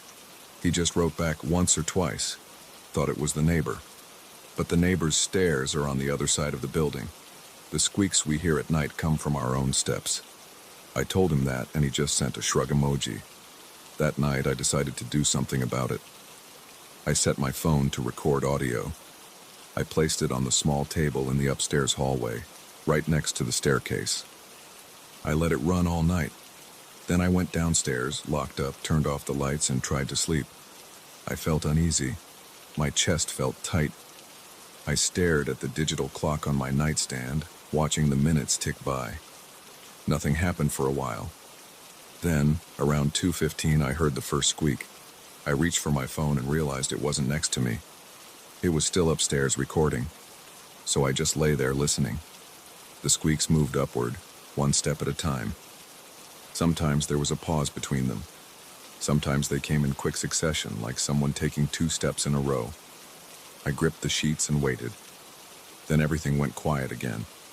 I couldn't tell if I'd actually heard footsteps or if my mind was exaggerating the normal creaks of an old house. In the morning, I woke up earlier than usual, feeling exhausted.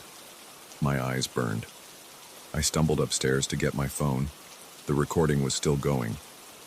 I stopped it and played it back while I stood in the hallway. For a while, I heard nothing but background hum and occasional traffic noise outside. Then, just after 2 in the morning, there was a distinct creaking sound. It was followed by another, and another. I counted at least 6 or 7 over the course of 3 minutes. They had a rhythm, like someone climbing at a slow but steady pace. I replayed it a few times, trying to see if it might be random, but it sounded too deliberate. My stomach lurched, my hands started to sweat. I turned the recording off. I felt cold even though it was warm in the hallway. I decided I'd check every inch of that staircase. I grabbed a small toolbox from the closet. I spent the next hour tightening screws, checking the wood for cracks and making sure nothing was loose. The steps were solid. I even stepped on them one by one to see if I could recreate the sounds. The creaks I made sounded a bit different, less pronounced. I didn't like that. It felt like something else or someone else was causing the nighttime noises and I couldn't replicate them. That evening I called Nick again. He was in another state for a conference. I told him about the recording. He sounded skeptical. He said, "Try leaving some lights on. Maybe that'll help, or at least you'll feel less creeped out." I agreed. I left the upstairs lights on, hoping it would keep me calm. I watched TV downstairs until midnight. Then I dragged myself up to my bedroom. I kept the hallway light on too. I tried to read a book in bed, something mindless. My eyes kept drifting to the open door of my room, staring at the faint glow from the hallway. I dozed off eventually. Around 2 in the morning, I snapped awake.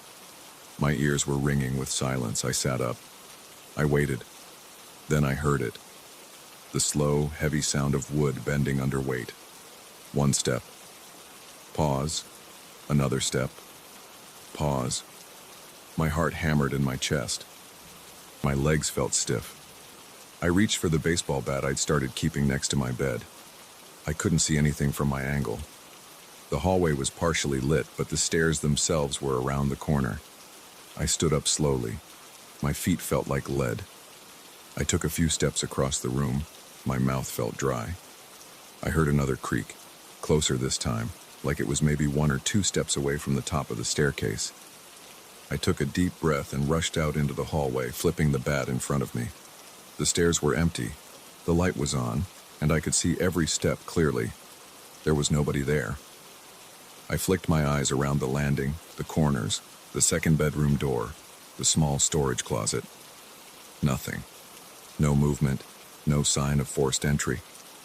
My heart was racing. I stepped all the way down, checking each step.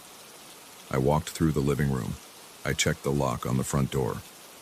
All secure. The windows were locked. I flipped on every light in the house.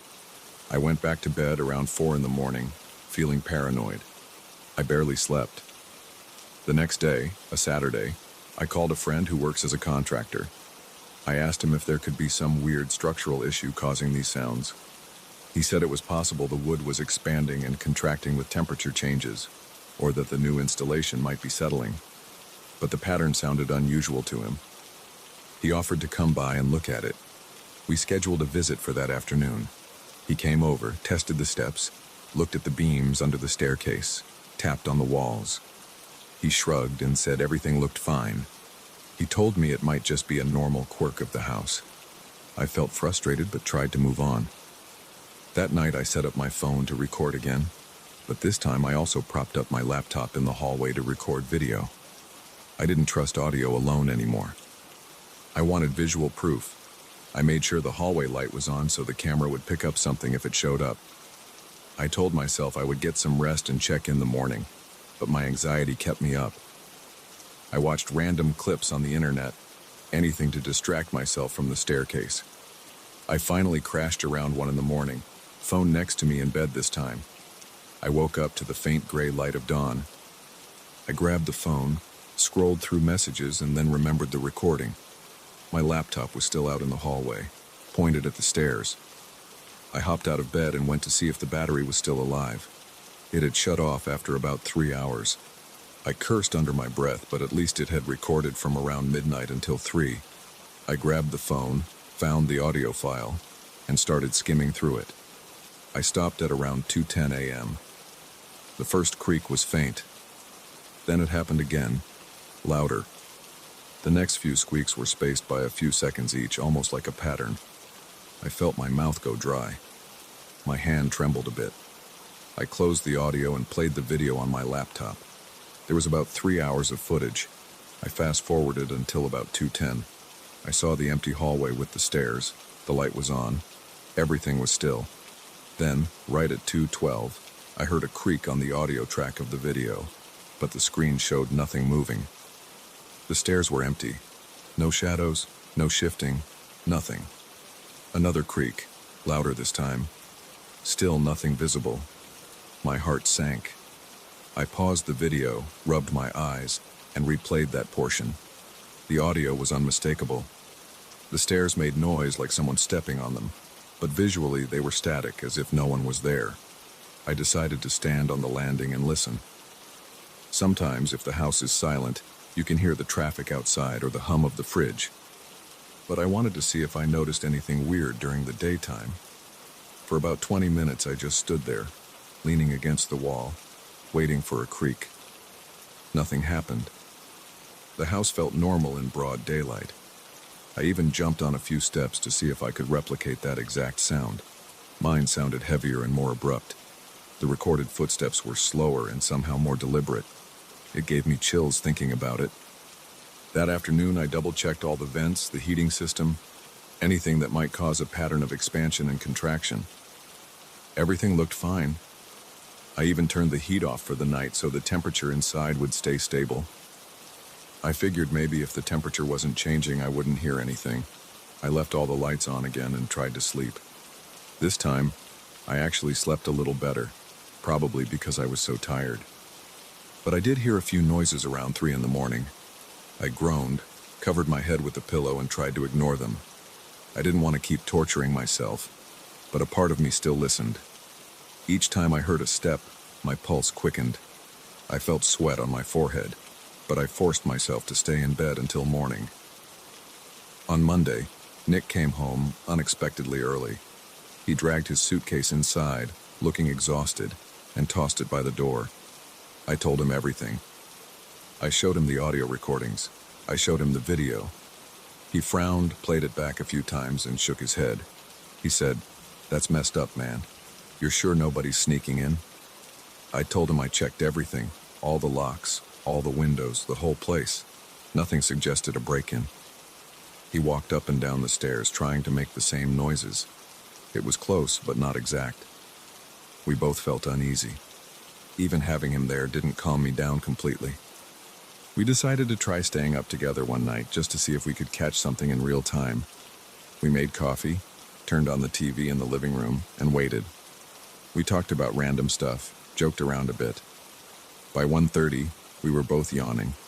The house was silent except for the occasional car outside. Around 2:00, we paused the TV and listened. For a few minutes, nothing. Then that familiar creak. We both froze. The sound was soft at first, like weight pressing on the 3rd or 4th step from the bottom. We muted the TV. I felt my palms get sweaty. Nick looked at me and nodded. We both stood up and grabbed flashlights. We moved toward the staircase slowly. The next creak came from higher up, maybe halfway. I felt a tightness in my chest. My throat felt dry. We turned the corner to look at the stairs, shining our flashlights. The steps were empty, just polished wood. We heard another creak right in front of us, but there was nothing there. I saw Nick's flashlight beam tremble a bit. My pulse was pounding in my ears. We waited, not breathing, for the next one. It didn't come. We flicked on the hallway light, walked upstairs, checked every room, every closet. Nothing. We returned to the living room, sat down, and stared at each other. Nick said, "I don't get it." We tried to brush it off, but we were both wired. We stayed up until almost 4. We only heard that series of noises once. The rest of the night was silent.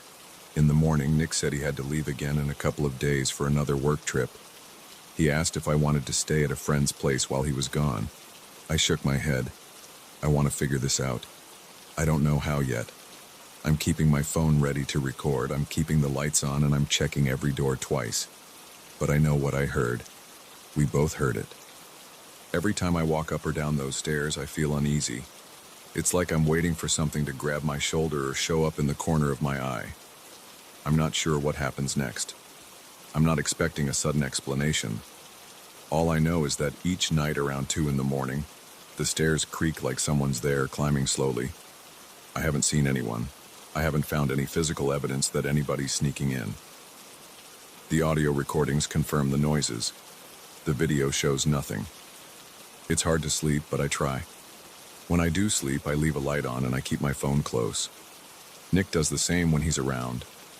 We talk about maybe bringing an expert in, some kind of home inspector or security person. But for now, we're just living with it. Each time it happens, my heart pounds, my hands shake, and I freeze for a moment, waiting. Then, eventually, the sound stops, and I move on with my night, still tense, still unsure. That's where I'm at now, just waiting for the next creak, the next step, and hoping I can figure out why it keeps happening.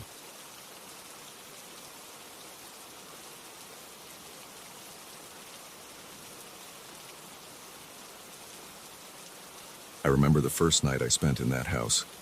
I was 15 and I sat on my bed staring at the walls. The room felt too big. My breathing sounded loud to me because everything else was silent. I could hear my own heartbeat in my ears. I tried to convince myself it was just a normal house and that I needed to calm down. I was wrong. My parents decided to move into that house because they wanted more space and a quiet life. They never liked crowded neighborhoods, and they found a place far from any main roads.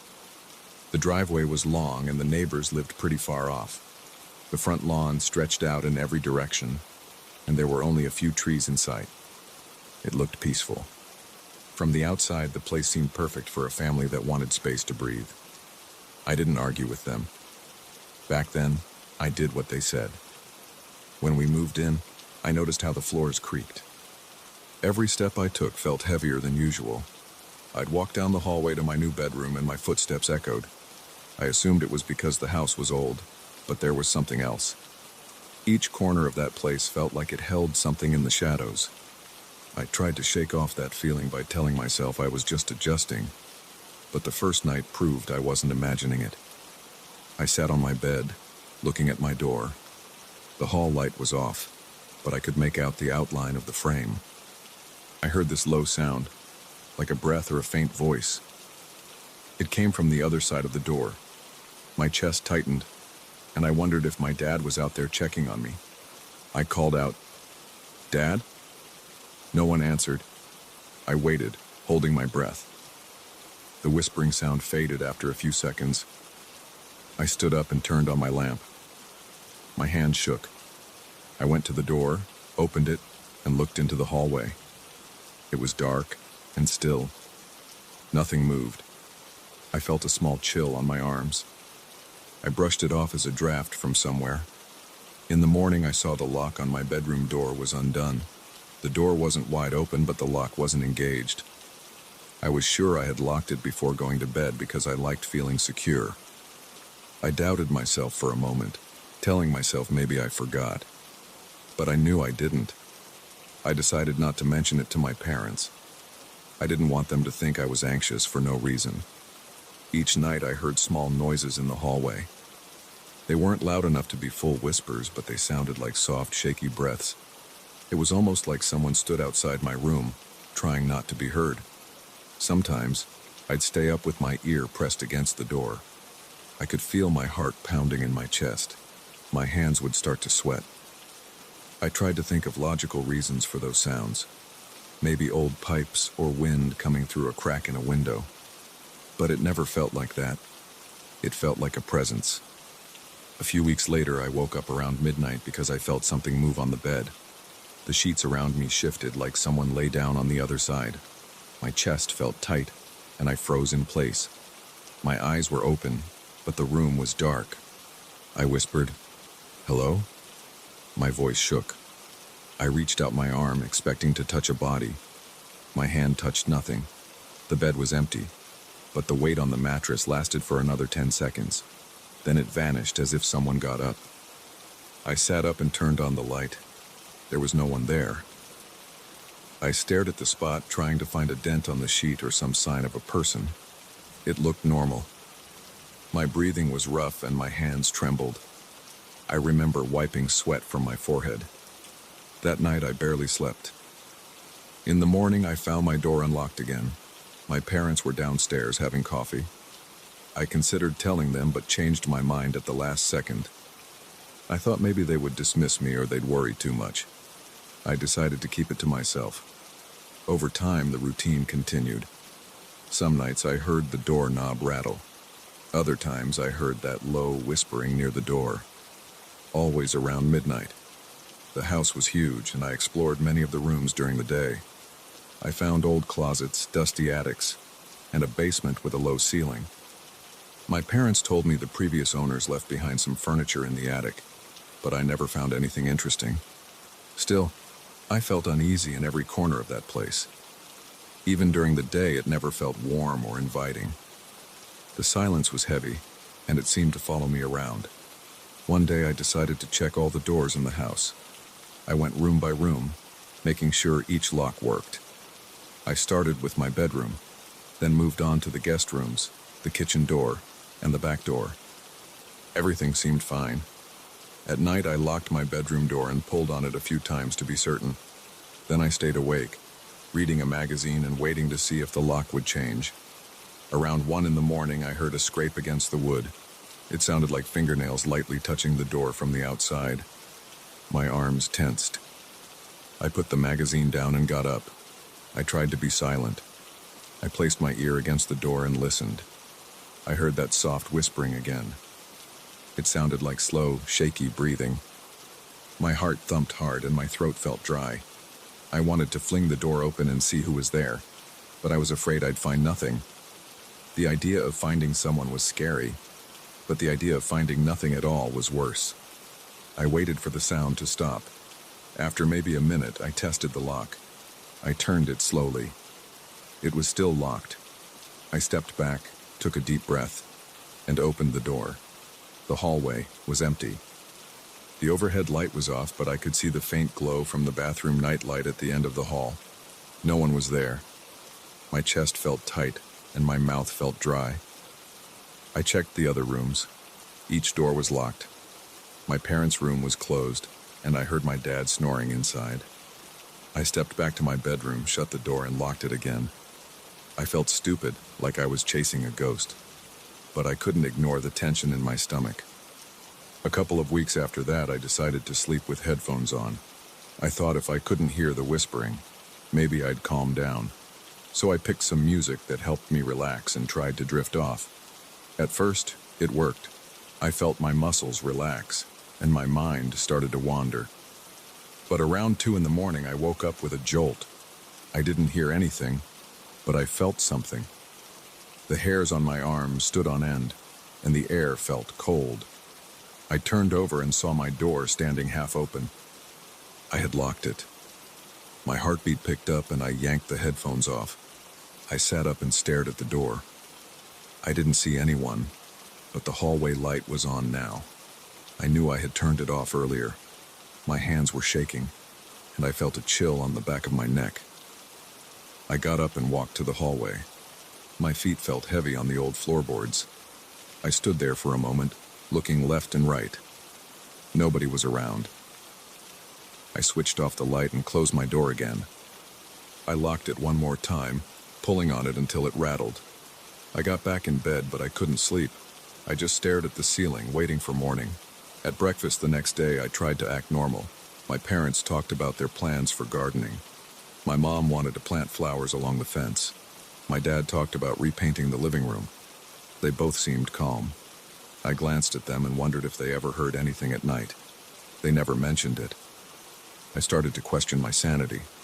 Maybe I was the only one experiencing these strange events. I considered telling them everything, but I kept hesitating. I didn't want to sound paranoid or childish. I also didn't want them to say it was just my imagination. That weekend, I took a closer look at the doors that had been unlocking themselves. My bedroom door had a simple lock, nothing fancy. I inspected the mechanism, turning the lock back and forth. It seemed normal. Then I went to the attic. It was dusty and the single light bulb hung from the ceiling. I moved a few boxes around, but I didn't see anything unusual. The only strange thing was a small old chair in the corner. I didn't recognize it. It had scratches on the seat. I didn't spend too long looking at it. The air in the attic felt stale and I started coughing. Over the next few nights, the same pattern repeated. I'd hear the soft whispers near my door, or I'd notice the door was unlocked by morning. Sometimes the bed felt like someone was on it. I never saw anyone. I never heard footsteps. It was always that faint whispering or the slight movement in the sheets. My heart rate was constantly elevated at night, and I stopped sleeping well. I'd wake up groggy, with dark circles under my eyes. My mom asked if I was feeling sick, and I just told her I had trouble adjusting to the new house. One night, I decided to confront whatever was happening. I stayed up late with my lamp on. I played a handheld video game to keep myself alert. Around midnight, I heard the doorknob rattle. I jumped to my feet and grabbed a baseball bat I kept by the bed. My legs felt shaky. I stood there staring at the doorknob. It moved slightly, like someone was testing it. My hand gripped the bat so hard my knuckles turned white. I called out, "Who's there?" The rattle stopped. I waited a few seconds, then unlocked the door and swung it open fast. The hallway was empty. My heart was pounding, and I felt adrenaline rushing through my body. I walked up and down the hall. The air felt cold against my bare arms. I checked the other rooms. All dark. I returned to my bedroom and locked the door again, but I didn't feel better. I sat awake until morning, listening to every tiny sound. After months of this, I started to get used to it in a strange way. I still felt scared, but I began to expect it. I'd brace myself every night, lock my door, and wait for the whispers. Some nights were calm and I'd sleep for a few hours. Other nights were worse and I'd hear the faint scratching or feel the bed dip again. I kept telling myself I just needed to hold on until I finished high school. I planned to move out as soon as I could. I tried to spend more time outside the house during the day. I'd go for walks or hang out at a friend's place. But every evening I returned to that quiet property. The house always seemed to swallow me up with its heavy silence. I never told my parents. Part of me thought they wouldn't believe it. Another part wanted to protect them from the same fear I felt. Life went on. They loved the quiet area. They decorated the living room and spent weekends tending the yard. I spent my time trying to stay calm at night. Occasionally, I'd have a friend over, and we'd hang out in my room. I avoided sleepovers. I didn't want anyone to experience the noises or the doors unlocking on their own. I felt it was my personal problem. By the time I turned 18, I had accepted it as a part of my nightly routine. I'd lock the door, lie down, and wait. Sometimes I'd doze off without hearing anything. Other nights I'd jolt awake, heart racing, convinced someone was in the room. My parents never questioned it. I graduated high school and left for college soon after. Once I moved out, I hardly ever slept there. I visited on holidays, and I still felt uneasy whenever I walked down that hallway. Every so often I'd stay the night, and I'd still hear those faint sounds outside my door. Sometimes the doorknob would move. Sometimes my door would be unlocked in the morning. It never really stopped. Looking back now, I wish I had told someone about it. But I didn't. I kept it to myself. I still remember the feeling of lying in bed, holding my breath, certain that something was right next to me. My chest would tighten, and sweat would collect under my arms. I'd press my hand to the mattress and feel that weight, but I never found a body. It felt like a constant sense of invasion. I never solved it, and I never found a culprit. I just learned to live with it. That house is still out there. My parents still own it. They say they enjoy the peace and quiet. I don't blame them. They never heard the whispers at night. Or maybe they did and never told me. Either way, I learned that silence can feel heavier than any amount of noise. I've moved on, but I'll never forget the nights I spent in that place. The memories are all about the darkness, the door that would unlock itself, and the soft, chilling whispers I never managed to explain.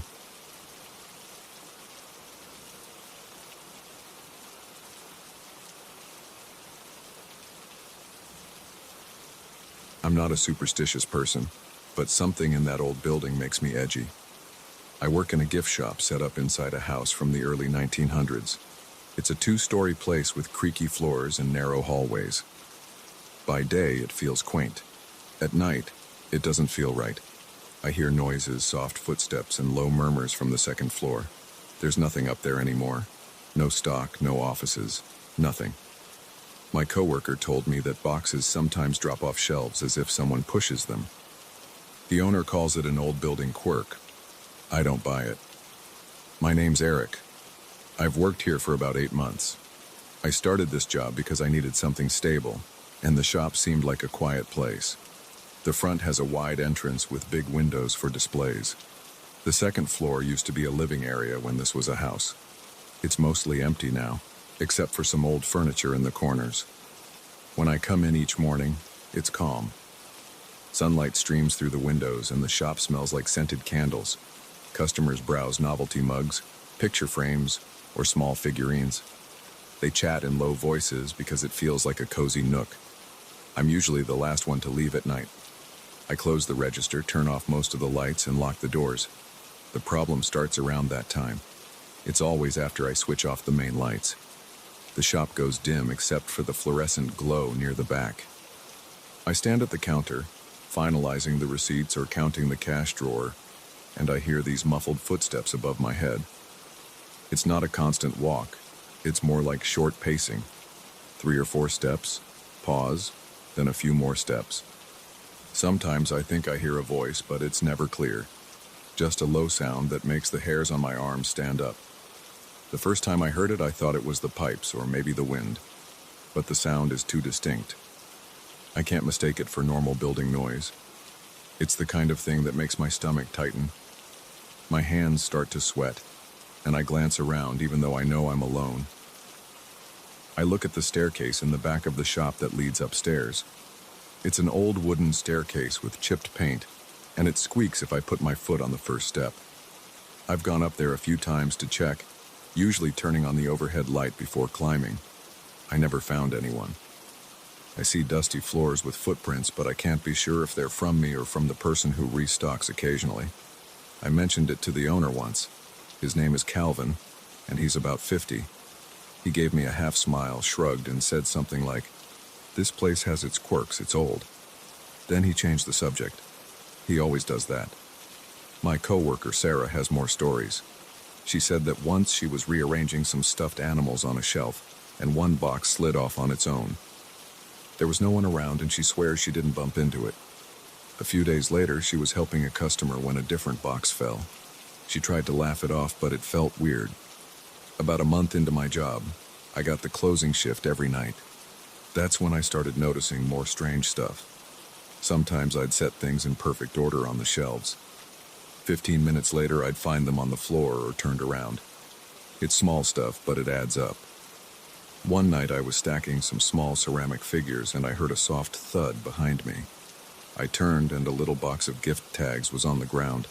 It wasn't heavy, but it wasn't on the edge of the shelf either. It had been in the middle of a row. There was no draft or vibration that I could see. It was just on the ground about 2 feet from the shelf. I felt my pulse pick up. My hands got clammy. I looked around trying to see if someone was in the store playing a joke. Nobody else had a key that night and the doors were locked.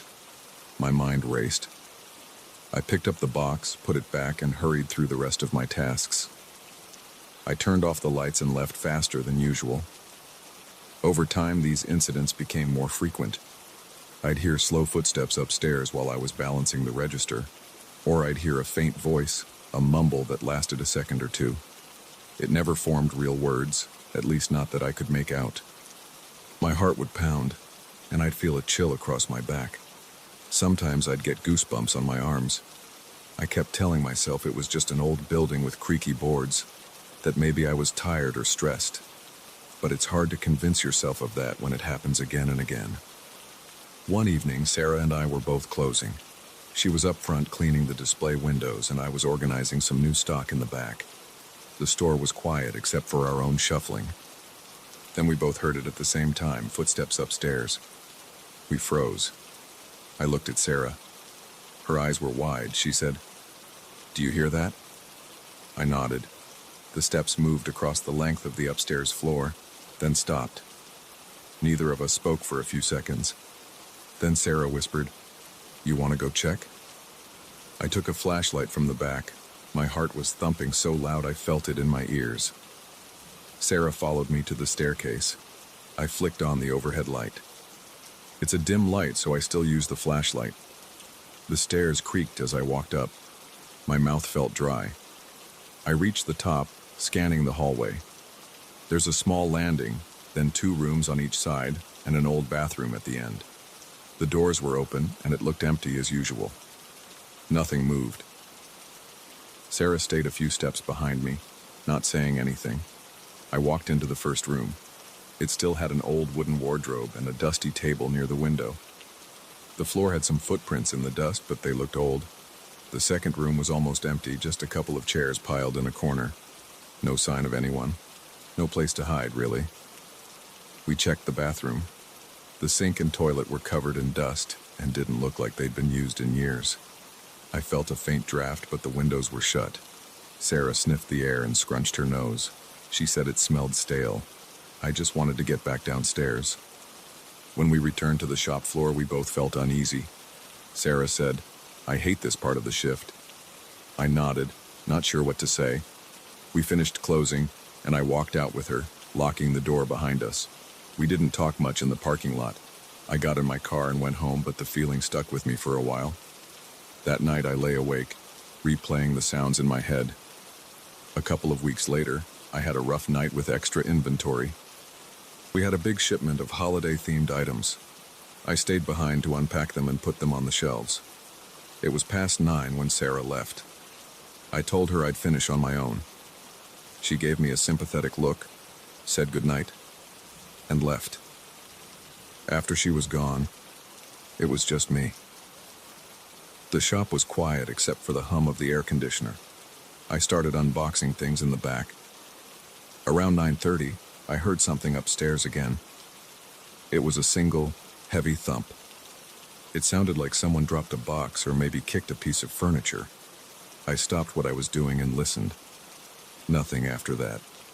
I tried to ignore it. My hands were trembling a bit. I kept pulling items from the shipping boxes. A few minutes later, I heard another sound. It was a soft dragging noise like something sliding across the floor. My chest tightened. I grabbed my flashlight and walked to the foot of the stairs. I noticed the overhead light was already on. I remembered turning it off earlier, but I thought maybe I'd left it on by mistake. I called out, "Hello?" My voice echoed. No response. I stood there for a few seconds thinking maybe I should just finish quick and go home. But curiosity got the better of me. I couldn't concentrate on work with that noise upstairs. I climbed the steps slowly, each step creaking under my weight. My breath was shaky. When I reached the top, the hallway was dim, but lit enough to see the doors. The first room was the same as before. Nothing looked different. The second room's door was slightly ajar, even though I remember leaving it fully open. I walked over and pushed it open. The chairs in the corner were the same. The rest of the room was bare, except for the dust on the floor. I stepped inside, aiming the flashlight around. Then I heard something behind me, in the hallway. A quick scrape on the floor. My heart pounded so hard I felt my ribs ache. I spun around and aimed the flashlight at the open door. I didn't see anyone. The hallway looked empty. I walked out again. I checked the bathroom. Nothing. My hands were shaking so badly I almost dropped the flashlight. I forced myself to breathe in and out. The place smelled musty. I felt a draft again on my left side, which made me shiver. I decided to head downstairs and finish fast. I turned off the overhead light, or I thought I did. I flicked the switch and the light went out. But as I took a step down, the light flickered back on behind me. I turned around, confused. The switch was in the off position, yet the bulb was glowing faintly. It wasn't bright. It was like a dull glow. Then it snapped off. Everything went dark except for my flashlight beam. I hurried down the stairs. My muscles felt tense, and I had a knot in my stomach. I started stuffing the leftover inventory on the shelves in no particular order. I didn't care anymore about neat displays, I just wanted to leave. I locked up the back door, turned off the main lights, and did a quick walkthrough. Right as I passed by the shelves of mugs, one of them toppled off and clattered to the floor. I jumped so hard I almost shouted. My throat felt tight. I picked up the mug, set it back, and noticed my hands were shaking. I locked the front door on my way out and double-checked it. I looked back at the building. The upstairs window was dark. I couldn't tell if anyone was there or not. The place felt oppressive, even from the outside. I walked to my car, got in, and turned on the engine. My heart rate was still high. I drove home with sweaty palms, replaying the flickering light and that dragging sound in my head. Over the next few days, I tried to act normal at work. During the daytime, customers filled the shop and the atmosphere felt harmless. I rearranged the displays, greeted people, and stayed busy. But every time I looked at the stairs, I felt uneasy. Sarah asked if I'd had any more weird experiences. I nodded. She sighed and said, "I'm not surprised." She told me she sometimes finds shelves rearranged in the morning, even though nobody was in the shop after closing. I confronted Calvin again. I told him that the noises and the boxes falling weren't random. He just smiled and said, "Eric, it's an old building. Weird stuff happens." He refused to talk more about it. I felt frustrated, but he's the boss. I left it alone. Last Friday, I got stuck closing again. It was around 8:30, and I was counting the cash drawer. Then I heard quick footsteps upstairs like someone ran across the floor. That was new. I froze. My heart hammered. The footsteps sounded heavier than usual. I waited, listening. They stopped suddenly. The store was silent again. I considered going up, but I felt exhausted with the whole situation. Instead, I rushed through closing. I was about to switch off the final light when something slammed upstairs, like a door hitting a wall. I felt my stomach flip. I grabbed my flashlight and crept to the staircase, more out of anger than bravery. I called out, "Hello?" No answer.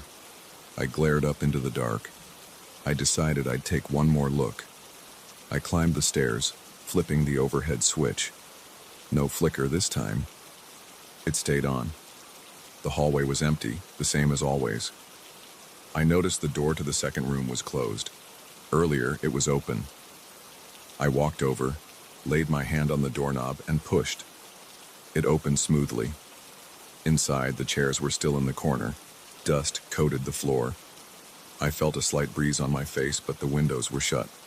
The hair on my neck stood up. I felt watched, even though I couldn't see anyone. I couldn't stand it anymore. I left the room, went back downstairs, grabbed my stuff, and left the shop. I locked up and practically ran to my car. On the drive home, I told myself I'd look for another job. I didn't like feeling tense every night. It wears you down. The next morning, Sarah texted me. She said that some boxes of new stock were on the floor when she opened the store. Nobody else had been inside after I locked up. She wanted to know if I knocked them over. I told her I hadn't touched them. She said she felt creeped out. I told her I was done investigating. I still work there, but I dread those closing shifts. The footsteps, the murmurs, the falling boxes, they keep happening. Sometimes I wonder if there's someone staying upstairs without permission, but there's no real evidence of that. Sometimes I wonder if it's something else, something I don't understand. But I don't look for answers. I go in, do my shift, and leave. That's all I can handle. Every night I feel that tightness in my chest when I switch off the lights. I hear those faint steps above me, pacing slowly. Sometimes I whisper under my breath, asking it to stop. It never does. When a box falls or a door slams, I jump. My pulse races, and I get out as soon as I can. Sarah says the same thing happens to her on the nights she closes. The owner still calls it things an old building does. Maybe he's right, or maybe he's ignoring the truth. I don't care anymore. I just count the register, turn off the lights, and try not to think too hard about the sounds. That's my routine now. It's the only way I can get through each shift without losing my nerve. I still don't believe in ghosts, not really. But I know what I hear up there. I know the feeling I get when I look at that stairway. I don't need any fancy explanations. I just know it's real enough to make me sweat and shake. That's how my nights go in this old house turned gift shop, and I have no idea if anything will ever change. I just keep closing, counting my drawer, locking up, and hoping the footsteps don't follow me down the stairs.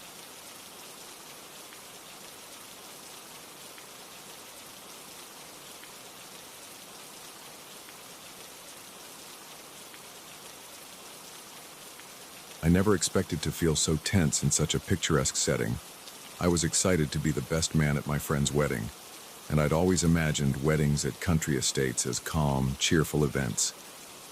But from the moment I set foot on that old colonial ranch, something felt off. The building looked ordinary from the outside, with tall windows, chipped paint, and wooden shutters. The main house had a large veranda with creaking boards underfoot. The guest rooms were in a converted stable area around the back. Everything seemed fine during the day, but at night I sensed something I couldn't ignore. I arrived the day before the wedding.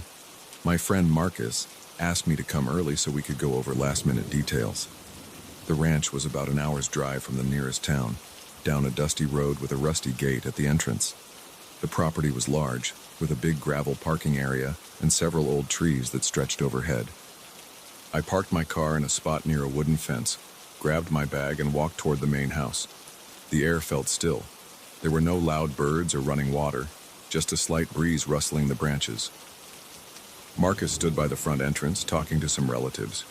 He waved me over, gave me a quick hug, and thanked me for showing up early. He looked tired. We had known each other since college, and I could tell he was on edge. Wedding stress seemed normal enough, but his eyes darted around whenever someone moved too quickly. His fiancée, Laura, came out from a side door at one point. She smiled at me, gave me a quick greeting, and disappeared again to handle some floral arrangement problems. Their day was packed with logistical stuff. Eventually, Marcus led me to my assigned guest room. It was in a separate building behind the main house, part of the older colonial structure. The hallway was narrow, with a low ceiling and small windows placed high on the walls. The light was dim. A weak bulb lit the corridor, so it was a bit hard to see clearly. The wooden floor creaked with every step, and there was a faint smell of dust and old wood. He opened the door to my room and we both stepped inside. It was small, with a single bed, a dresser, and a small table next to the bed. The mattress looked worn, and the sheets were plain white. There was a tiny lamp on the table and a closet that barely fit 2 suits. The walls were painted a dull cream color, and there was only one small window facing the courtyard. The glass on the window was old and slightly warped, making everything outside look a bit distorted. Nothing about the room screamed luxury, but I didn't mind at first. I was just happy to have a place to sleep. Marcus apologized for the simple accommodations, saying the ranch didn't have many upgraded rooms. He said, "I hope you don't mind. We put you here because it's closest to our suite. That way you can help me if anything comes up." I shrugged and said it was fine. He told me to drop by the main house when I was settled, and then he left me alone. As soon as the door closed, I felt a strange pressure in the room. It was subtle at first. The air felt thicker than before, and a slight chill spread along my neck. The overhead light was too dim for my taste, so I flicked on the lamp next to the bed. Its glow gave the room a warmer feel, but the corners of the room stayed in shadow. I noticed my hands felt cold, even though the day had been warm. I told myself it was just nerves. Weddings can bring a lot of tension, and sometimes I pick up on other people's stress. I put my bag on the bed, unzipped it, and started to hang my suit in the small closet. While I was opening the closet door, I heard a light scrape against the floor behind me. It sounded like a footstep or maybe the wooden boards settling. I paused, waiting to see if it would happen again. Nothing. I figured it was just old floorboards. I continued unpacking, though I kept glancing behind me. Later that evening, I joined Marcus and a few friends for dinner in the main house's dining room. We ate some simple home-cooked food provided by a local caterer. The conversation was lively, mostly about the wedding schedule and who would stand where. A few of us joked about how rural the location was. One person mentioned that older properties like this sometimes have odd histories, but no one elaborated. I noticed Marcus stiffening a bit during that part of the conversation, but he changed the subject quickly. When I got back to my room that night, the hallway seemed darker than before. The single light in the corridor flickered once or twice, casting strange shadows. I unlocked my door, walked in, and turned on the overhead light right away. The air felt stale and a little damp, but I blamed the old construction. I checked my phone for messages, responded to a few, then got ready for bed. I lay down, turned off the overhead light, and kept the small lamp on. The silence pressed in. I could hear my own breathing and the faint hum of the lamp's bulb. I must have dozed off at some point because I jerked awake in the middle of the night with my heart racing. I didn't remember any dreams, but I had this strong sense that someone had whispered my name. My mouth felt dry, and I could hear my heartbeat thudding in my ears. The lamp was still on, giving a dim glow to the bed. I glanced at the door. It was slightly open, maybe an inch or so. I remembered closing it all the way, but it definitely wasn't latched now. I sat up, swung my legs over the side of the bed, and stared at the gap in the doorway. My arms felt tense. I was breathing heavily, and a cold sweat had broken out on my forehead. I tried to stay calm. I listened for any sounds outside, but I only heard my own pulse. Then I saw a dark shape through the gap in the door. It was like a person standing there not moving. I froze. My fingers gripped the edge of the mattress. I kept staring, waiting for the shape to move or say something. I wanted to call out, but my throat felt tight. After a few seconds, I reached for the lamp's switch and turned it up to its brightest setting. That's when I realized the shape wasn't there anymore. The gap in the door showed nothing but the dimly lit hallway beyond. No feet, no body, nothing. I got up, walked slowly to the door, and pulled it open. The hallway was empty and silent. A weak yellow light in the corridor revealed only the old wooden floor. There was no sign of anyone, no footsteps, and no noise coming from any other room. I stood there listening, feeling my heart pound. I closed the door again, but this time I checked the lock. It was a simple knob lock with no deadbolt. I twisted the knob back and forth to make sure it was secure. Then I looked around my room, checking the closet and under the bed. Everything was normal. There was nothing out of place. Still, my arms were covered in goosebumps and I felt like I was shaking from the inside. I decided to keep the lamp on. I lay back down, stared at the ceiling, and tried to convince myself that maybe I was half asleep and imagined the whisper. Maybe the door hadn't been fully closed and it drifted open on its own. I didn't fully believe these explanations, but I needed to calm myself enough to sleep. Eventually, I drifted off again, though I slept lightly, waking up every hour or so to check the door. The next morning, I felt groggy and irritable. My back was stiff from tossing and turning. I got dressed and walked to the main house to grab some breakfast. I ran into Marcus in the hallway. He took one look at me and asked, "You sleep okay?" I shrugged and told him I'd had a rough night, then asked if anyone had knocked on my door or called me during the night. He gave me a puzzled look and said, "No. Everyone crashed pretty early and I stayed up in the lounge with a few people. Nobody mentioned going over to your room." I wandered into the dining area where a small buffet was laid out. While I was pouring myself some coffee, I asked a few other guests if they'd been near the guest rooms in the night. They all said no, looking just as confused as Marcus did. One guy joked that maybe I was hearing ghosts, but he laughed it off as soon as he said it. No one else seemed to notice anything odd during the night. The day went on with the usual wedding preparations. Laura was busy adjusting decorations in a side garden, and Marcus was finalizing details for the ceremony. I spent most of the day helping move chairs, setting up the sound equipment, and checking on last-minute errands. I tried to shake off the weird feeling from the night before, but I couldn't. The memory of that dark figure in my doorway stayed in my mind. My neck felt tight when I thought about it. During the afternoon, I got a chance to explore the property a bit. I walked around the older parts of the ranch, noticing the thick brick walls, the old wooden doors with iron handles, and a few stables that were empty except for some old straw. The floors were uneven and some of the windows had cracks in the glass. Everything looked worn out but still functional. Occasionally, I caught a faint musty smell that seemed to come from the corners of the building. I tried to push aside my anxiety, telling myself it was just an old place with poor ventilation. That evening, the rehearsal dinner took place in a small courtyard with an open-air setup. Twinkle lights were strung up between posts and the caterer served grilled meat, salads, and bread. People were laughing, sipping drinks, and getting excited for the next day's ceremony. I tried to enjoy myself, but I felt on edge, worried about returning to my room. When I finally headed back to the room, it was late. The corridor light was still flickering every now and then. I walked down the hallway, turned my key in the door, and took a breath before going inside. The air was stale again, but everything looked the same as I'd left it.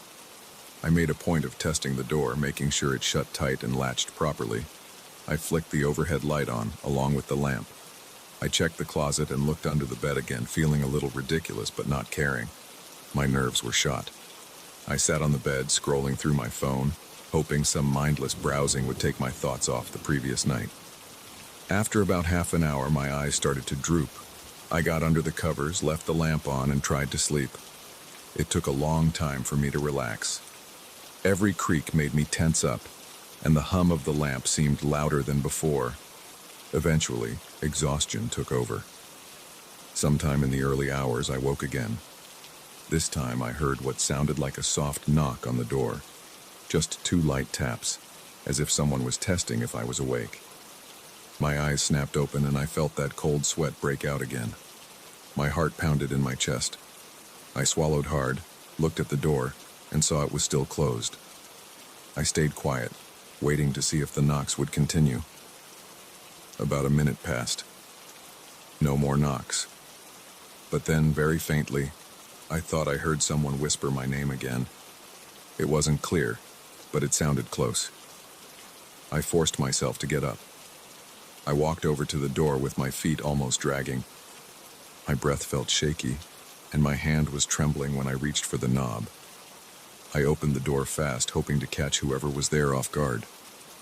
The hallway was empty.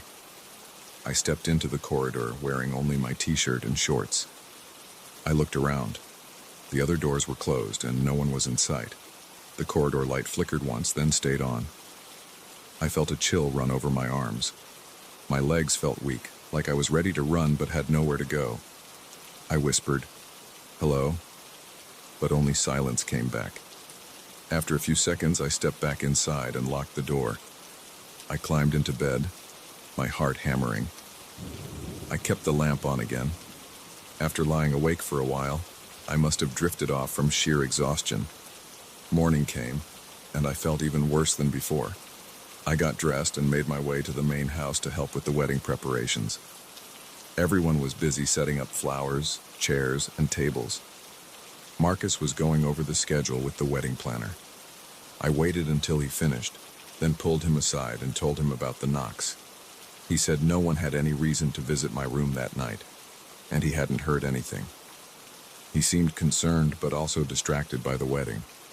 I didn't want to add to his stress, so I tried to act like I was fine. The wedding ceremony went off smoothly. I stood next to Marcus in my suit, watched him exchange vows with Laura, and joined the celebration.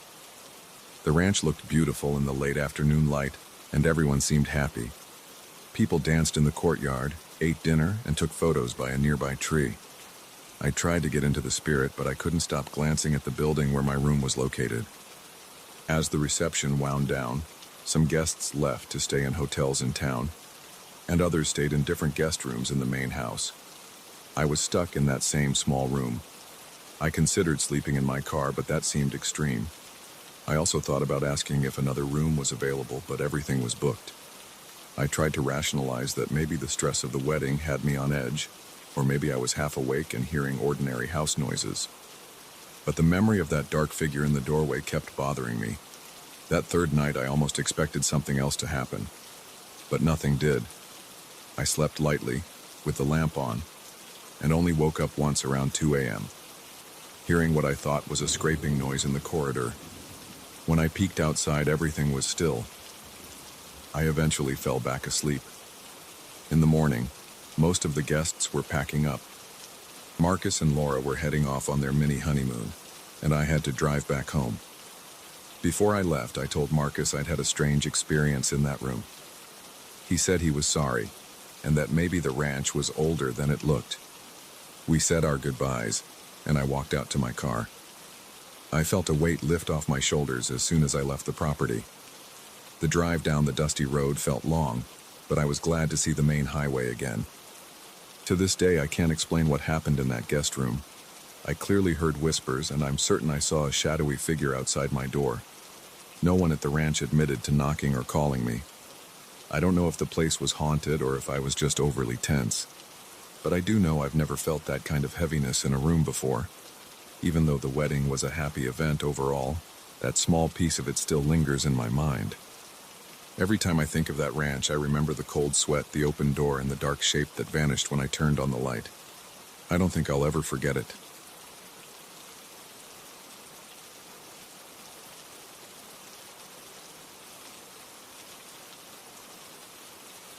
I never expected to find anything strange on that small piece of land. I bought a simple house in a modest neighborhood, hoping for a quiet life. My plan was just to fix it up little by little, enjoy a small backyard with a few banana plants, and keep to myself. Things didn't go that way. On my third week there, I heard a high-pitched laugh at night. It sounded distant at first, almost like a breeze. but it was real enough to get my nerves on edge. I stopped what I was doing and listened. It stopped. I shrugged it off. A few days later it happened again, only this time there was also a muffled sob. I felt my skin crawl. There was no one in my yard, at least no one I could see. It got worse from there. I'm a simple guy, not into fancy talk or big expressions. I usually mind my own business. I'd moved to this place because it was affordable and had some history. One evening, while I was out back removing weeds, my neighbor leaned over the fence for a chat. He's a friendly man named Humberto. I asked if he had any visitors or family members staying over, maybe someone who liked to hang out in the backyard late at night. He looked at me like I was asking something crazy. He said no. Then he asked me if I knew about my property's past.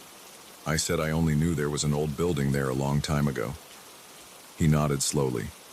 That was the first time he told me it had been an orphanage. I didn't ask for details.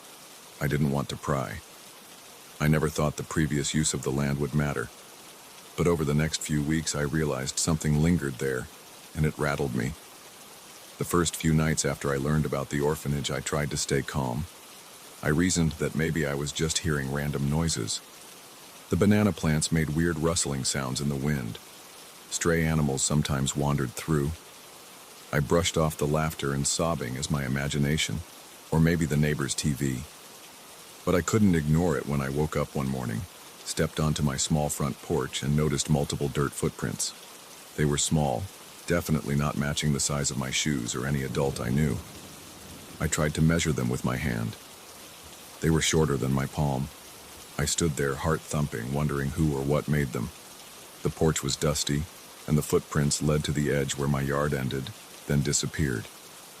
I thought about knocking on Humberto's door again, but I felt embarrassed. Who wants to admit they're scared of footprints that don't match any shoes around? Instead, I grabbed a rag, wiped the prints away, and mumbled to myself about stray dogs or something else that might cause small tracks. But dogs don't leave prints shaped like a human foot. I paced around my living room for a while, feeling my stomach tighten.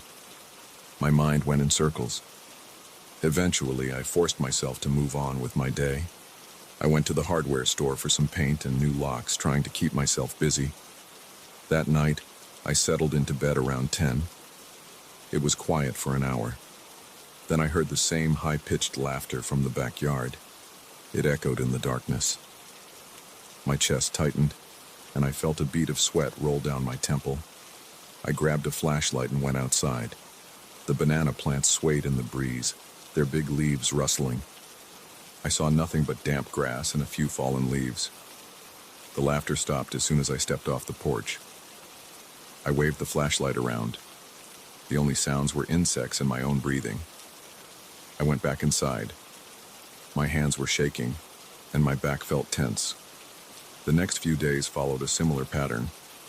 I'd go to work, try to maintain a normal life, come home, and feel anxious as evening approached. Sometimes I heard the muffled sobbing in the backyard. Sometimes I caught a faint, high-pitched giggle. And every few days there were those small footprints again, always in the morning. They appeared on the porch, near the banana plants, or even by the side of the house where I kept my trash bins. No matter where I found them, they always vanished at the edges, as if whatever made them walked right back into the dirt or the grass. I couldn't ignore this. I asked Humberto if there was a chance anybody was sneaking around our properties at night. He looked at me seriously and said he never saw anyone. He had motion sensor lights, and they never switched on except when a stray cat passed by. I mentioned the small footprints again, and he gave me a weary look. He said he's heard rumors about odd noises ever since he moved in years ago. He never saw anyone, though. He hinted that I should be careful. He paused for a while, scratched his chin, and added that the land had a strange reputation. I wanted more specifics, but he shut down. I saw his face go stiff, like he'd said more than he intended. That night, I decided to try something different. I set up a cheap camera on the porch. I placed it so it pointed toward the banana plants and left the porch light on low. I wanted to catch whoever was messing around. I sat inside with my curtains partly open, occasionally glancing out. It was quiet until around midnight. My eyelids got heavy and I was about to doze off on the couch when I heard the laughter again. It was faint, like it came from the far side of the yard. My heartbeat sped up. I looked through the window. I saw no movement, but I felt my throat tighten with fear. I realized my hands were sweating. After a few minutes, the laughter died down. Then came a low, muffled sobbing sound. I couldn't pinpoint where it came from, but it was definitely in the yard. I sat there, heart pounding, waiting for something to show up in the camera's view. Nothing happened for the next half hour. No shadows, no shapes, just the leaves waving. Finally, the noise stopped. I forced myself to relax and eventually fell asleep on the couch, the flashlight still in my hand. The next morning, I rushed outside to check the camera's SD card. I played back the footage on my laptop. It showed my dimly lit porch and part of the yard. I could see some rustling in the banana plants, but it was too dark to make out anything clearly. Then, for about 3 seconds, I saw something that made my stomach turn. In the corner of the frame, there was a quick movement like a small shape darting across. It was too blurry to identify. I froze the video and tried to enlarge the frame, but it was pixelated. The shape looked small, maybe knee-high, but that was all I could gather. It moved from one side to the other in half a second. Then it was gone. I stared at my screen, jaw tight. This wasn't my imagination. Something was really in the yard. I didn't know if it was an animal or a person, but the shape looked too upright to be a typical stray dog or cat. I felt uneasy. My pulse quickened. I decided I had to talk to someone else in the neighborhood. Maybe Humberto wasn't comfortable giving me more details, but there had to be another neighbor who knew more. I went 2 houses down and found an older man watering his lawn. I introduced myself. He was polite, but as soon as I mentioned the orphanage, he shifted uncomfortably. I asked if he ever heard strange noises at night. He said no, but he never stayed up late. He said the property had some old stories attached to it, but didn't elaborate. His eyes flicked away when I pressed for more. He just told me, in a quiet tone, to avoid going out alone after dark. Then he excused himself and went inside. I felt a chill. My stomach was in knots. In the following nights, the sounds continued. One night, I got brave. Around 11, I put on some boots, grabbed my flashlight, and went straight for the banana plants. I moved the leaves aside, shined the light between them, and checked the ground. It was moist, and I spotted 2 partial footprints near the base of one large trunk. They were small, like all the others, and I could see fresh droplets of water around them. It smelled like wet earth. I felt my muscles tense. My mind started racing. I swung the flashlight around the rest of the yard. There was no one there, just a light breeze and the rustle of leaves. When I stepped back onto the porch, I noticed my breathing was rapid. My palms felt clammy. My eyes darted around, expecting something to jump out at me. I made sure all my windows were locked, drew the curtains, and stayed in my living room for the rest of the night. I kept the lights on, my ears tuned to every small sound. Around 2 in the morning, I dozed off. I jolted awake to a faint sobbing sound. It was closer this time, almost as if it was right under the open window. My heart hammered in my chest. I stayed still, not daring to peek outside. Eventually, the sound faded. At work the next day, I couldn't concentrate. I kept replaying the events in my head. I wanted to tell someone, but I was afraid they'd call me crazy.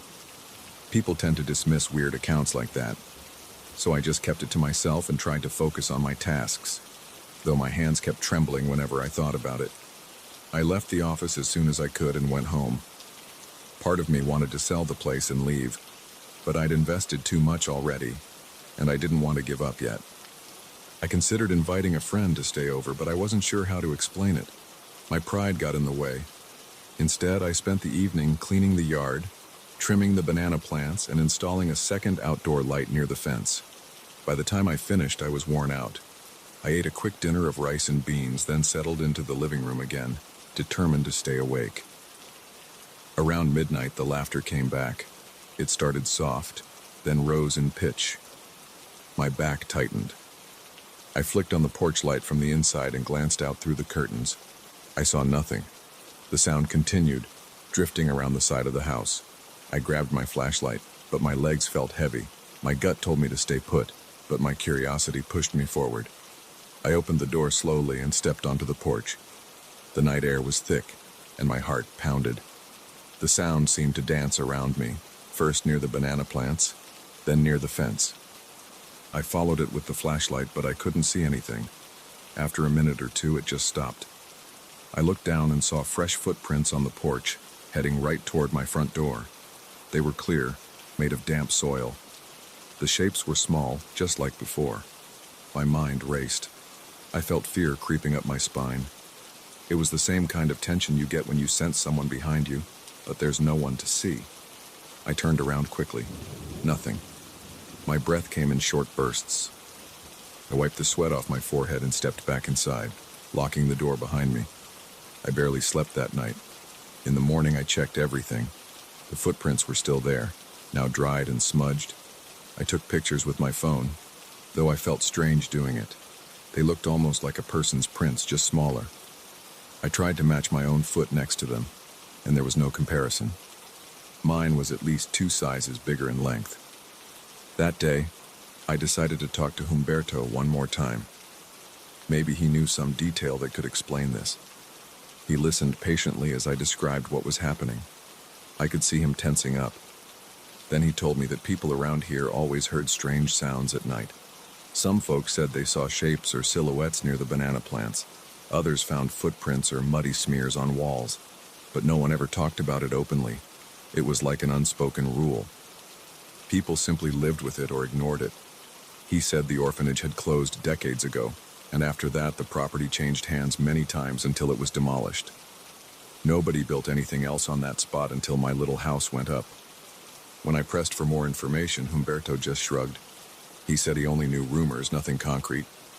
He avoided looking me in the eye and ended the conversation abruptly. I thanked him and went back home. I stood on my porch staring at the banana plants. My frustration was building and my nerves were shot. I'd never experienced anything like this.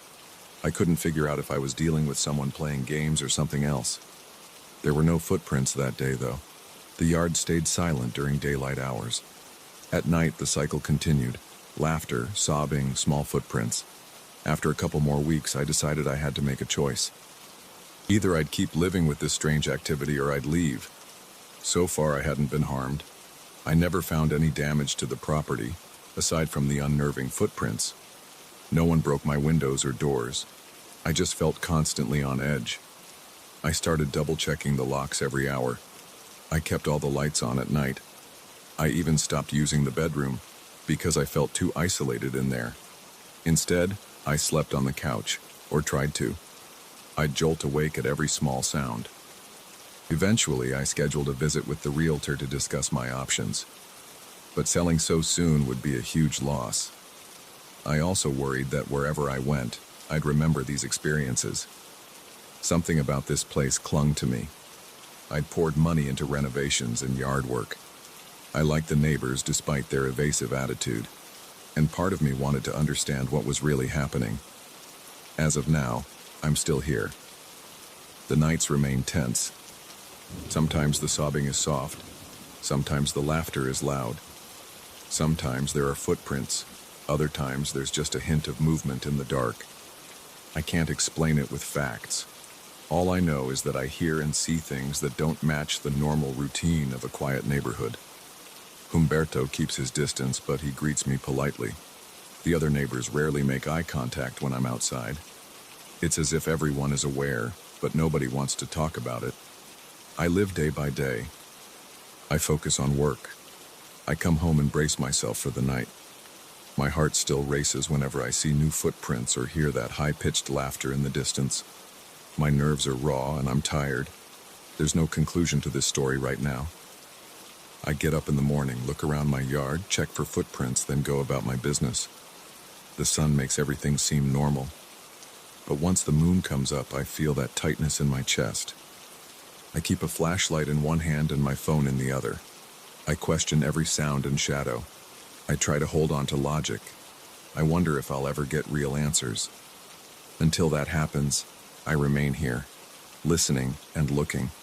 hoping that one day the footsteps and the laughter will disappear.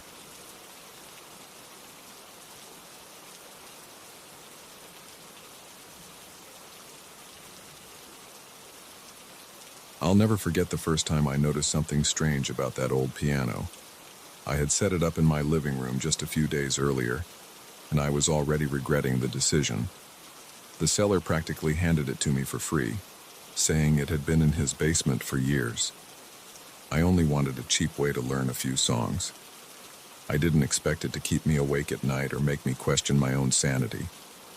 But by the third night, I was checking every corner of my home, heart pounding, certain I wasn't alone. I bought the piano on a rainy afternoon. The guy had it pushed against a wall in his dimly lit basement. He looked relieved when I agreed to take it off his hands. He said, "If you can pay for the movers, it's all yours." I agreed on the spot. It was heavy, with dark wooden panels and a dull finish.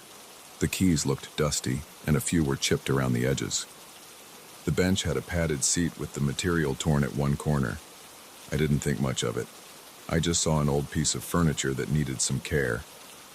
When the movers set it down in my living room, I felt a sense of accomplishment. I even wiped the keys with a cloth and tested a few notes. The sound was uneven, but not bad for something that had sat in a basement for who knows how long. I decided to order some basic piano lesson books online. I figured I'd teach myself a few songs over the next couple of months. At that point, I had no idea what I was bringing into my house. The first night, I thought I heard a faint sound around 2 in the morning. It was just a short series of clicks and creaks. I chalked it up to the house settling, or maybe the piano's wood adjusting to the warmer temperature in my living room. I tried to go back to sleep, ignoring the weird feeling that something was off. By the time I got up in the morning, I had mostly forgotten about it. On the second night, I woke up again at nearly the same time. The noise was a little louder this time. I sat up in bed, listening. It sounded like someone lightly running their fingers across the keys, not pressing them enough to make a real note, but enough to cause a faint clicking. I stayed in bed for a while, holding my breath, trying to figure out if I was dreaming. After a minute or two, it stopped. I stared at the clock, heart pounding, until I finally convinced myself it was just the wood expanding. The third night is when I got really spooked. I went to the kitchen for a glass of water around midnight. As I passed by the living room, I noticed the piano bench wasn't aligned the way I had left it. I always leave it centered under the keyboard, but now it was slightly to the right. I brushed it off, thinking maybe I bumped it earlier or just hadn't paid attention. I went back to bed, but it took me a while to doze off. Around 2:30 a.m., I woke up to the distinct sound of a key being pressed. I couldn't tell which note it was, but it was definitely the piano. I felt a surge of adrenaline. My mouth went dry, and my heart thumped in my chest. I tried to stay calm. I thought maybe a draft or some internal mechanism caused a single key to fall. But then I heard another key, and then another. Soft, random, like someone testing them. I got out of bed slowly, grabbed the first heavy thing I could find, a flashlight, and made my way to the living room. The hallway felt colder than usual. My arms were tense. My legs felt shaky. When I reached the living room, I saw the piano lid over the keys was open. I was sure I had closed it. I also noticed the bench seat was lifted as if someone had been checking inside. That was the moment I felt a real sense of dread. I just stood there, gripping the flashlight, staring at the piano. No one else was in the room. The windows were locked, the front door was locked, and the back door was still bolted. I felt the hair on my arms stand up. I walked over to the piano, closed the bench seat, and lowered the lid over the keys. Then I checked every corner of my living room, flicking on all the lights. I looked behind the couch, behind curtains, even in the closet. Nothing was out of place except that piano. I finally sat down on the couch, breathing hard, trying to calm myself. My hand was trembling when I put down the flashlight. I considered calling the seller, asking if he'd ever experienced anything weird with this thing, but I realized it was almost 3 in the morning. I decided to wait. That night I barely slept. Every noise in the house made me jump. My mind kept looping back to the image of the open bench seat, Why would it be open? The next day, I called the seller. I asked if there was anything about the piano I should know, any quirks, any mechanical issues. He just said he had inherited it from a relative and that it sat in his basement untouched for years. He claimed he never heard anything strange. I didn't get the sense he was lying. I figured there had to be some logical explanation. I tried to ignore it and focus on actually learning the piano. I opened one of the beginner books and practiced simple scales. My left hand was clumsy, but it felt good to make some progress. The keys had a stiff action, but they produced a deep, resonant tone. I started to warm up to the piano's sound. I even told myself that maybe the weird events were in my head. But every night, something happened. On the fourth night, I found the bench moved away from the piano like someone had shoved it back. On the fifth night, a single key was stuck down, as if it had been held too long. On the sixth night, I heard what sounded like short melodies, though they were broken and discordant. Each time I'd rush out and there'd be no one in the living room. The lid would be open or the bench seat would be lifted. I started to feel uncomfortable in my own home, especially once the sun went down. I began locking my bedroom door. That made me feel slightly safer, but I still woke up with my heart racing at the slightest sound. During the day, everything seemed normal. I even invited a friend over to see if maybe I was imagining things. He played a few chords, commented on how the piano was out of tune, and that was it. I didn't mention the nighttime events. I could tell he wouldn't believe me if I did. By the end of the first week, I was exhausted. My eyes burned from lack of sleep, and I found myself jumping at small sounds like the fridge kicking on or the pipes groaning. I started to check the piano before going to bed, making sure everything was closed, the bench was in place, the keys were all up. I felt like I was babysitting a piece of furniture. It didn't make sense to me, but I couldn't deny that I heard those keys at night. On the eighth night, I decided to stay up and watch the piano. I turned off all the lights, sat in the far corner of the living room, and waited. My plan was to keep still and see if anything moved on its own.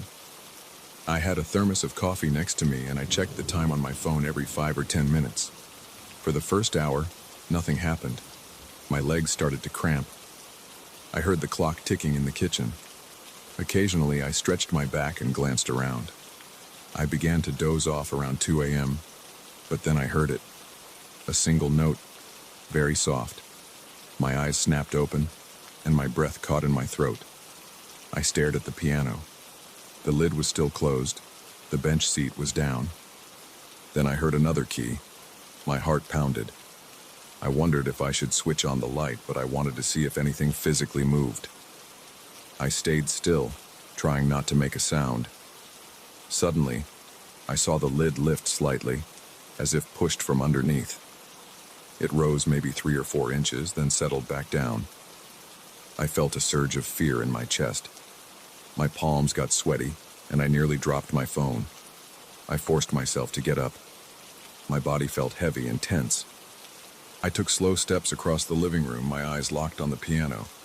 I reached out and touched the lid. It was solid wood, not loose.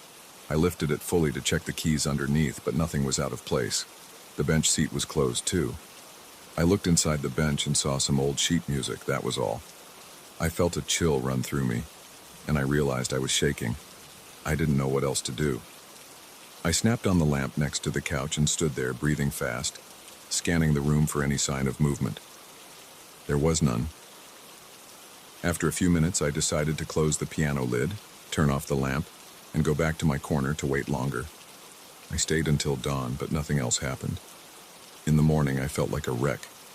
I drank too much coffee, paced around the house, and kept checking the piano. I tried to tell myself it must be some weird trick of the wood or maybe a small draft that lifted the lid. But deep down, I knew it was something else. I thought about listing the piano online and getting rid of it. But I also felt strange about giving it away. I didn't want to pass this problem on to someone else. Another night passed with the usual pattern of random notes around 2 a.m. I lay there, eyes open, feeling my heart thud in my chest.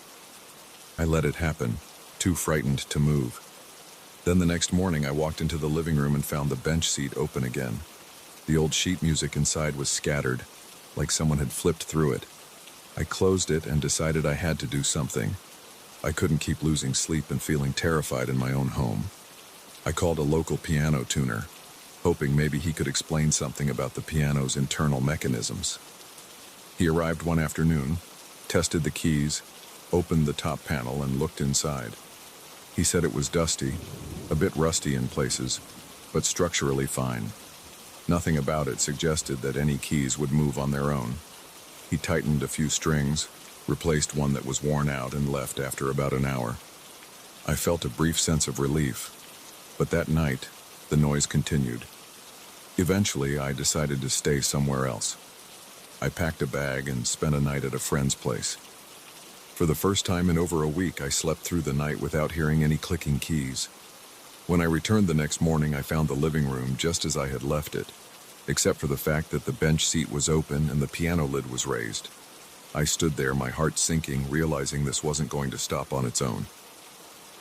I called the seller one last time, asking if there was any history to the piano. He insisted he knew nothing beyond the fact that it came from a relative's estate. I asked him if he wanted it back, and he laughed nervously. He said no. I decided then that I'd try to sell it or give it away, just like he had.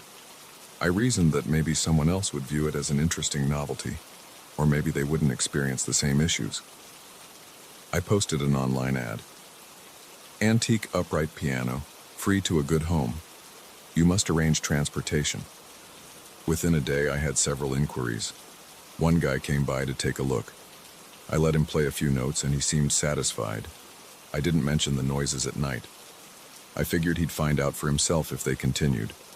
He left a deposit to pay the movers. I agreed to let it go as soon as possible.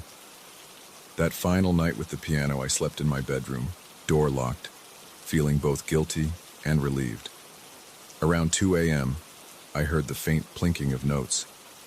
I covered my ears with a pillow, tried to control my breathing, and waited for morning. At first light, I walked into the living room. The lid was open. The bench seat was raised. That was the last time I had to see it like that. The movers came in the afternoon. They loaded the piano onto their truck without much fuss. As they drove away, I felt a rush of relief. My living room looked empty with that big space now bare, but the tension in my chest started to ease. I went back inside, locked the door, and sat on the couch. The silence felt strange. It took me a few days to stop expecting to hear those keys in the middle of the night. I still wonder if the new owner experienced the same late-night disturbances. Part of me hopes he didn't. Part of me thinks he did, but I don't plan to ask. I'm just glad I can finally sleep without listening for those quiet, eerie notes that used to pull me out of my dreams and fill my mind with dread. Now, when I think about learning the piano, I consider taking lessons somewhere else, maybe on a digital keyboard that I can turn off. I'm done with old, haunted furniture. My nerves can't take it anymore.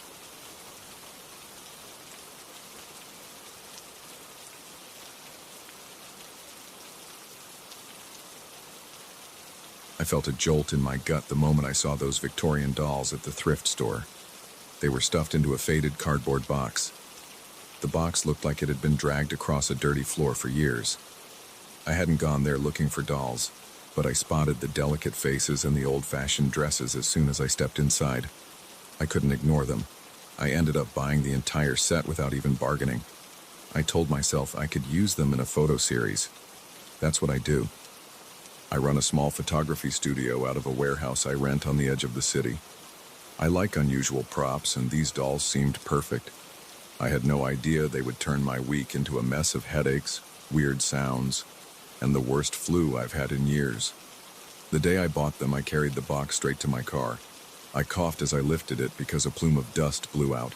My eyes watered and my nose itched. The cashier laughed a bit when she saw me choke on the dust. She said, "Those things have been back there forever." She gave me a tight smile. I paid, thanked her, and left. On the drive, I felt a little uneasy. The dolls had these painted eyes that seemed to glare at me every time I glanced at them in the rearview mirror. I kept looking back at them while stopped at red lights. noticing their chipped paint and ragged lace dresses. Some had hair made of yarn. Others had hair that felt like coarse straw. A couple had missing fingers or broken toes. Their worn-out condition added to the charm, I guess. I got to my studio around mid-afternoon. I lugged the box inside and set it down on a wooden table near my photography backdrop. I had a few other projects going on, so I didn't get around to the dolls right away. I kept them in that box for a few days, occasionally glancing over at them while I worked on editing photos on my computer. One time I swear I caught a slight movement, but it could have been a trick of the light or my eyes being tired. I told myself it was nothing.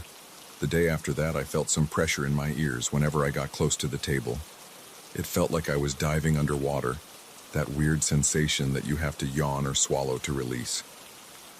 I shrugged it off. I thought maybe I just had some sinus pressure from the changing weather. By the end of the week, I had a raging cough, a pounding headache, and a fever that wouldn't quit. I curled up in a corner of the studio, resting against a stack of blankets I keep there. My throat felt raw. My nose wouldn't stop running. I canceled a couple of client meetings because I couldn't focus. The cough got worse every time I tried to stand up or talk. I used cough drops.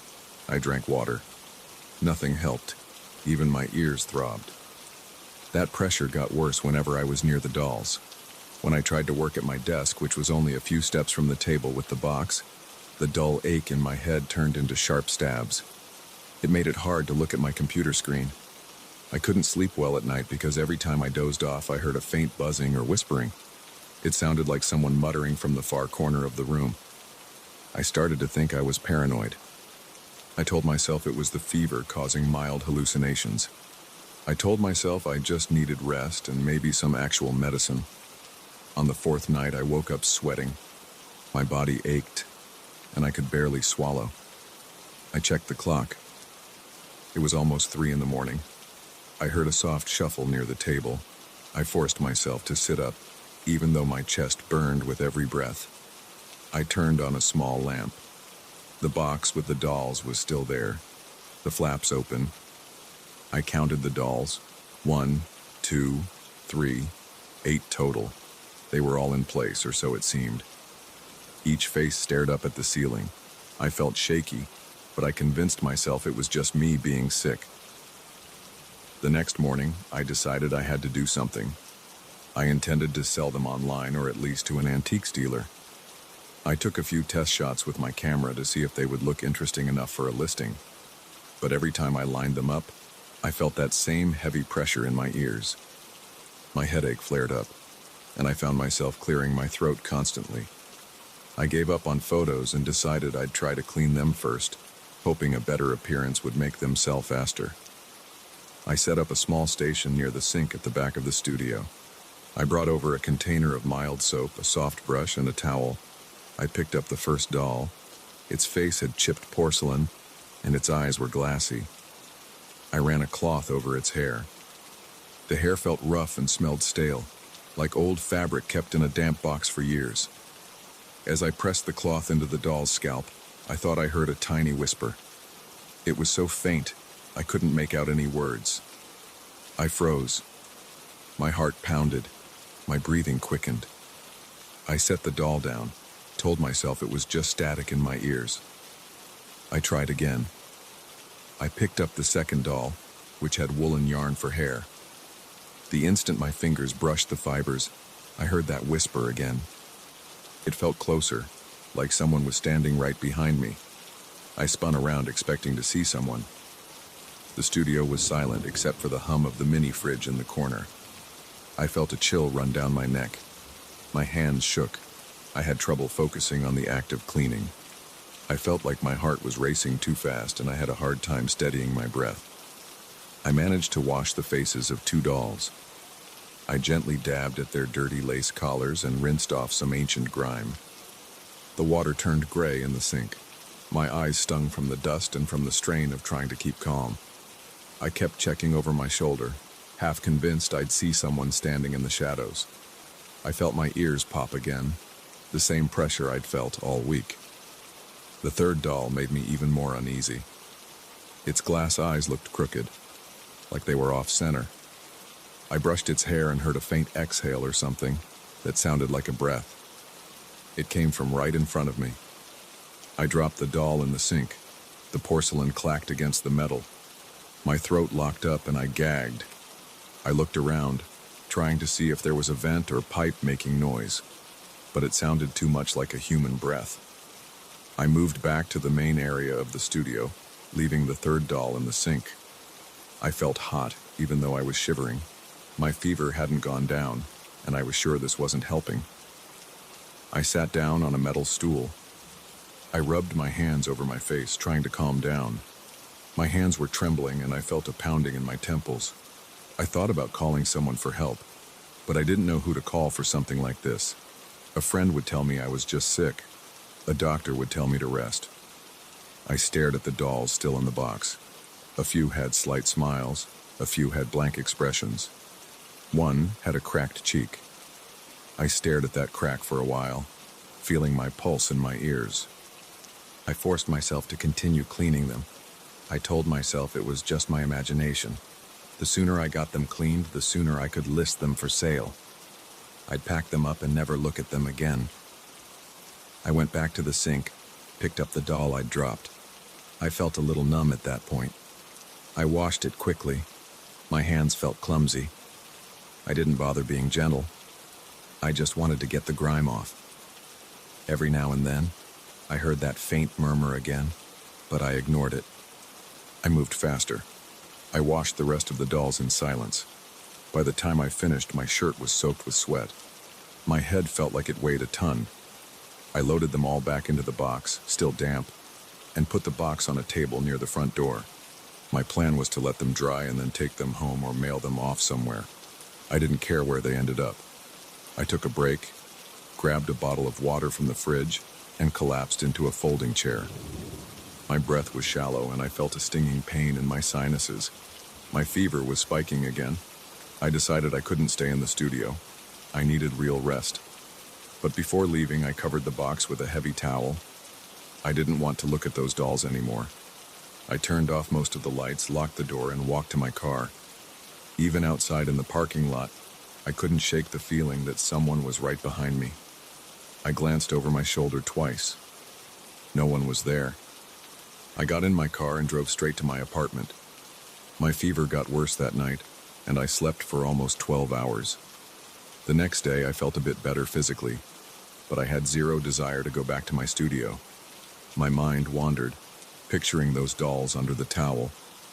I kept imagining them sitting up, pushing the towel away, or whispering to each other. I told myself I was being ridiculous. There's no logic in dolls talking on their own. But I couldn't deny what I'd heard in my own ears, or at least what I thought I'd heard. By late afternoon, I forced myself to return. The box was exactly where I left it. The towel was still in place. I lifted it just enough to peek inside. The dolls were in the same positions. Their dresses were still damp in spots, so I left the towel off to help them dry. The pressure in my ears flared up again, and I felt a slight ringing. I gritted my teeth and tried to ignore it. I decided to just take some photos for a quick listing. I set up a black backdrop, placed a single light source, and arranged the dolls in a row. My hands kept shaking, so the first few shots were blurry. I kept hearing that low buzz in my ear. Every time I touched one of the dolls to reposition it, I heard that faint murmur or whisper. My heart pounded. My eyes darted around, looking for where the sound was coming from. I couldn't figure it out. I got a decent set of pictures in about 15 minutes. The whole time, sweat dripped down my back. My arms felt cold, even though the rest of me felt like I was burning up. I snapped maybe 20 shots total, then turned off the light and walked back to my computer. I uploaded the photos, typed out a quick description, and left the price open to offers. I didn't want to hold on to them any longer. Before I left the studio for the evening, I decided to place the box of dolls in a closet. I carry a small flashlight on my keychain. It was pretty dark in the closet, so I used the flashlight to see what I was doing. The second I set the box down, I heard what I swear was a hiss. It was short and soft, like air escaping a valve.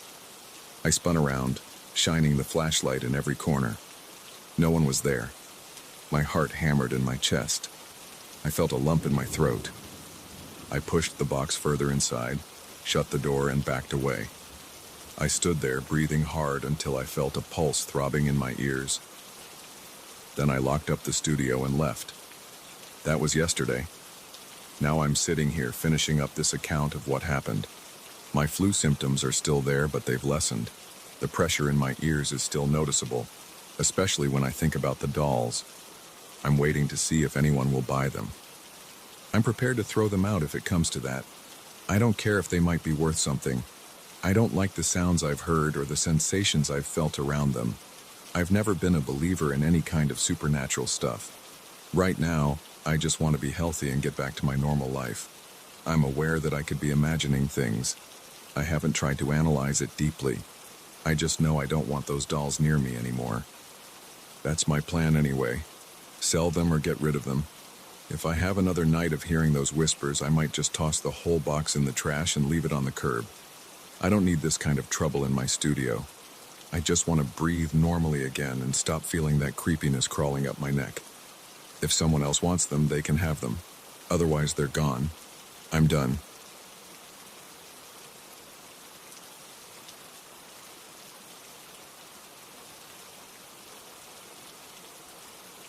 I remember the day my sister-in-law walked into our living room holding that porcelain doll. She said it was some kind of rare collectible, and she thought it would look good by the couch. It was as tall as my waist. It had blue glass eyes, pale cheeks, and long blonde hair. It wore a frilly white dress with lace around the edges. My wife thanked her right away, but I stood there, feeling a strange discomfort. Something about that doll's blank stare bothered me. I didn't say anything at first. I helped my sister-in-law place the doll on a small wooden chair in the corner of our living room. She propped it up so it looked like it was sitting there, watching the room. I noticed the doll's eyes never seemed to catch the light right, but I shrugged it off. It was just a new decoration. I tried not to overthink it.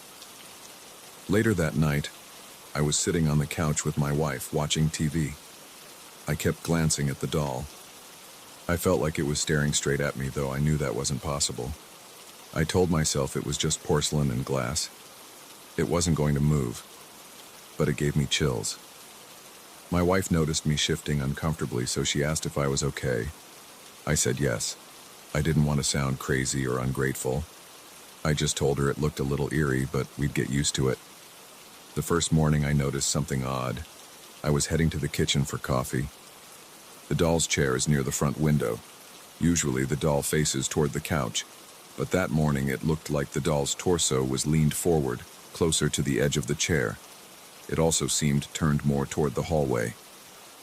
I thought maybe my wife had bumped it when she walked by. I straightened it, then made my coffee.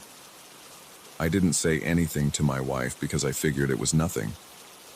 We both had busy schedules, so I assumed either of us might have accidentally nudged it. A few days later, I got home from work. I dropped my keys on the table by the door and looked into the living room. The doll's head seemed tilted to the side, almost like it was looking at the door. The angle was different from how we left it in the morning. I called out to my wife and asked if she had moved the doll. She said she hadn't touched it. She was in the kitchen, opening some groceries, and she just shrugged. I felt a pinch of unease, but I tried to ignore it. That night after dinner, we sat down to watch some news. I kept glancing at the doll. It stayed in place. I watched until bedtime. Nothing happened. The next morning, I woke up and checked on the doll. It was tilted forward again. This time, the left arm was almost on the seat of the chair. It looked like it was sliding off. I felt a wave of nervousness in my chest. I stood there, staring, my heart pounding. I felt silly, but I couldn't shake the feeling that it was moving on its own. I gently pushed it back into a normal sitting position. I looked for any loose joints or broken piece that might be causing the tilt. Everything felt normal. The porcelain was intact. The dress was still neat. I decided to bring it up to my wife again. She listened but didn't seem too alarmed. She suggested maybe the doll wasn't balanced well. The chair had a slightly uneven leg. She said we could secure it or maybe store the doll in a cabinet if it kept sliding. I nodded, but I didn't want to upset my sister-in-law by hiding the doll. So we left it there. Over the next week, the doll kept shifting positions. Sometimes it tilted forward, sometimes it slumped to the side.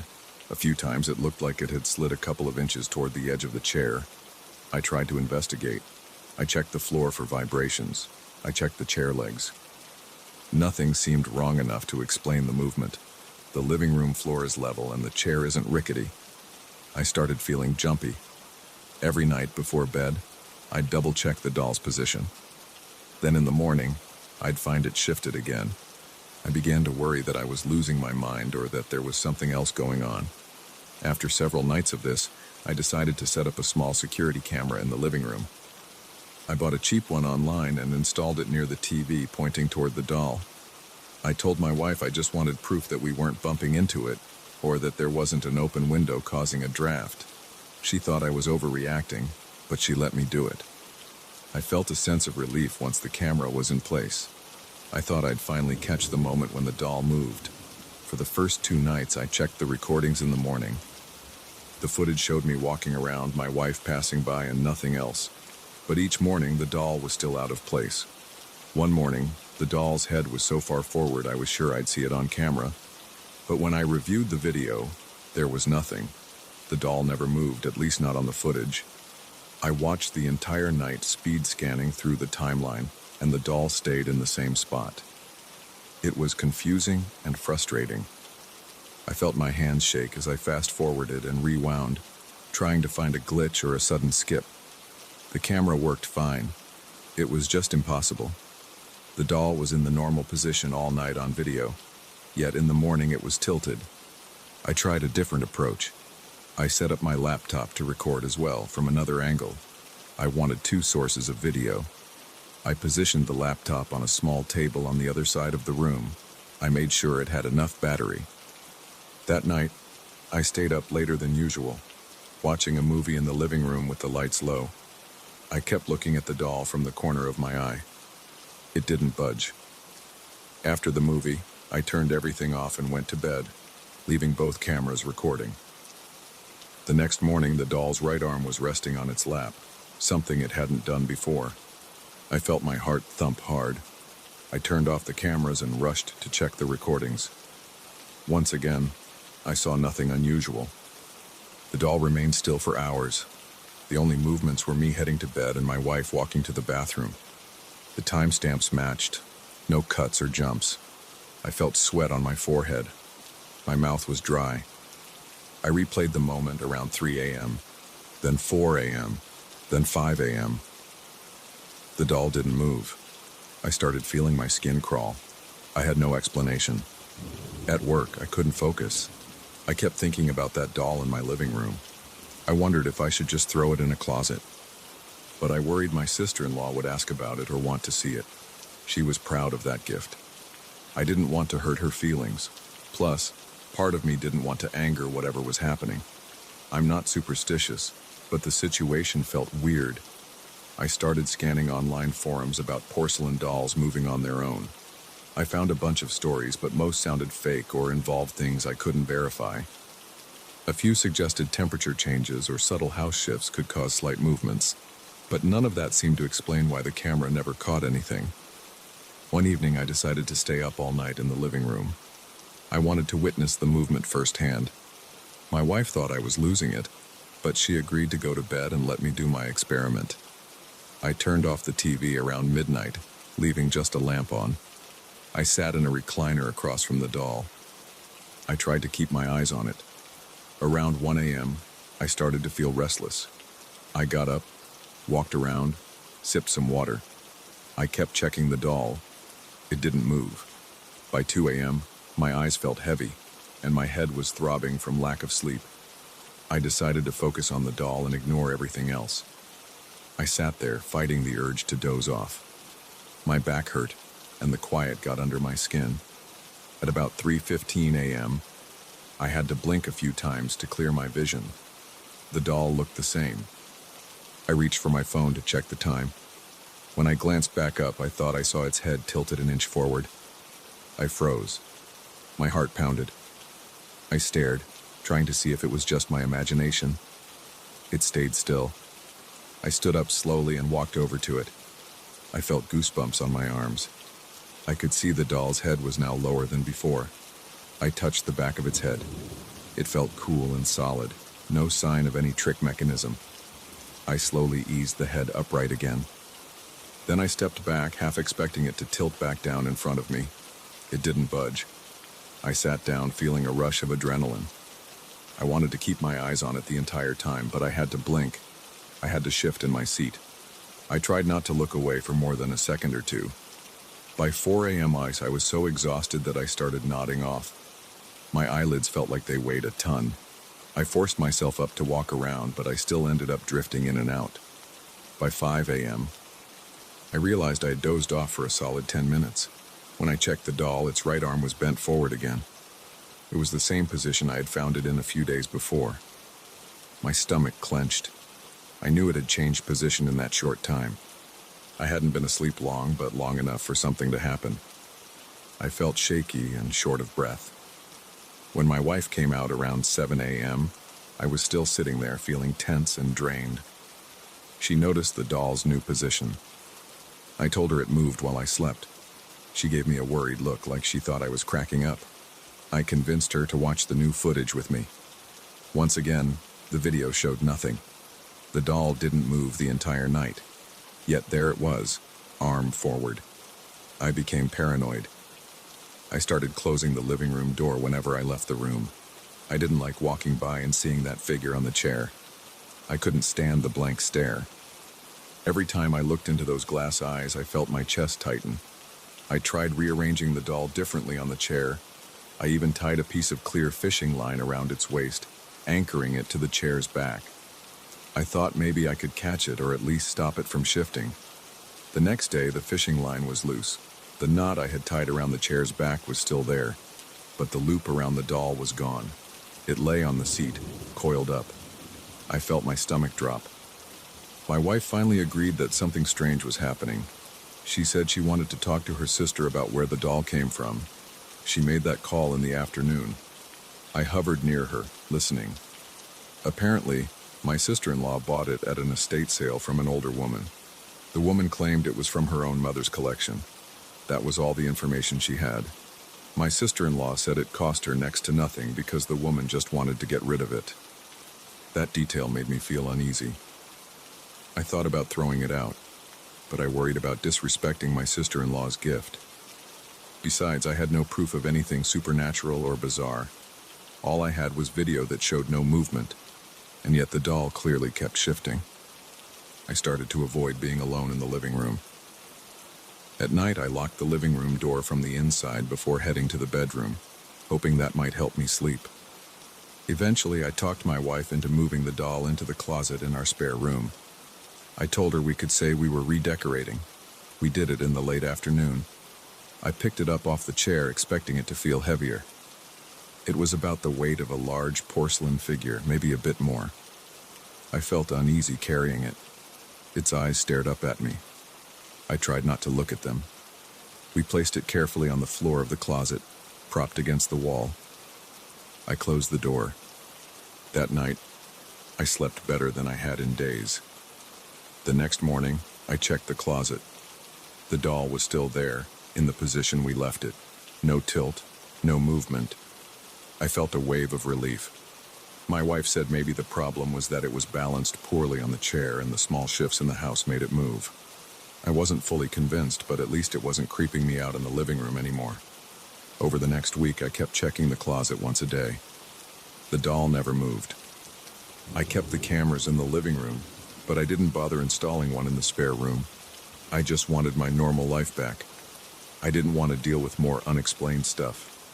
My sister-in-law hasn't asked about the doll yet, and I haven't volunteered any updates. We haven't gotten rid of it, but it's out of sight. I still feel nervous sometimes, especially when I pass the spare room door. I guess I'm half expecting to open the door one day and see the doll sitting on something else, or standing up or leaning forward. So far, that hasn't happened. But I can't forget the feeling of seeing that porcelain figure moved every morning. I can't forget the sinking feeling when I rewound the footage and saw it remain still on camera, while reality told me something else was going on. I don't have a tidy explanation, but for now, it's enough that the doll is tucked away. I try to ignore the occasional feeling that it might be staring through the closet door. I keep telling myself it's just an old porcelain piece, nothing more. And as long as it stays in that closet, I can at least pretend this whole thing never happened. But every once in a while, when the house is quiet, I think I hear a subtle scraping sound from that spare room. When I check, there's nothing there. The doll is in place, and the door is closed. I walk away and try to forget it again.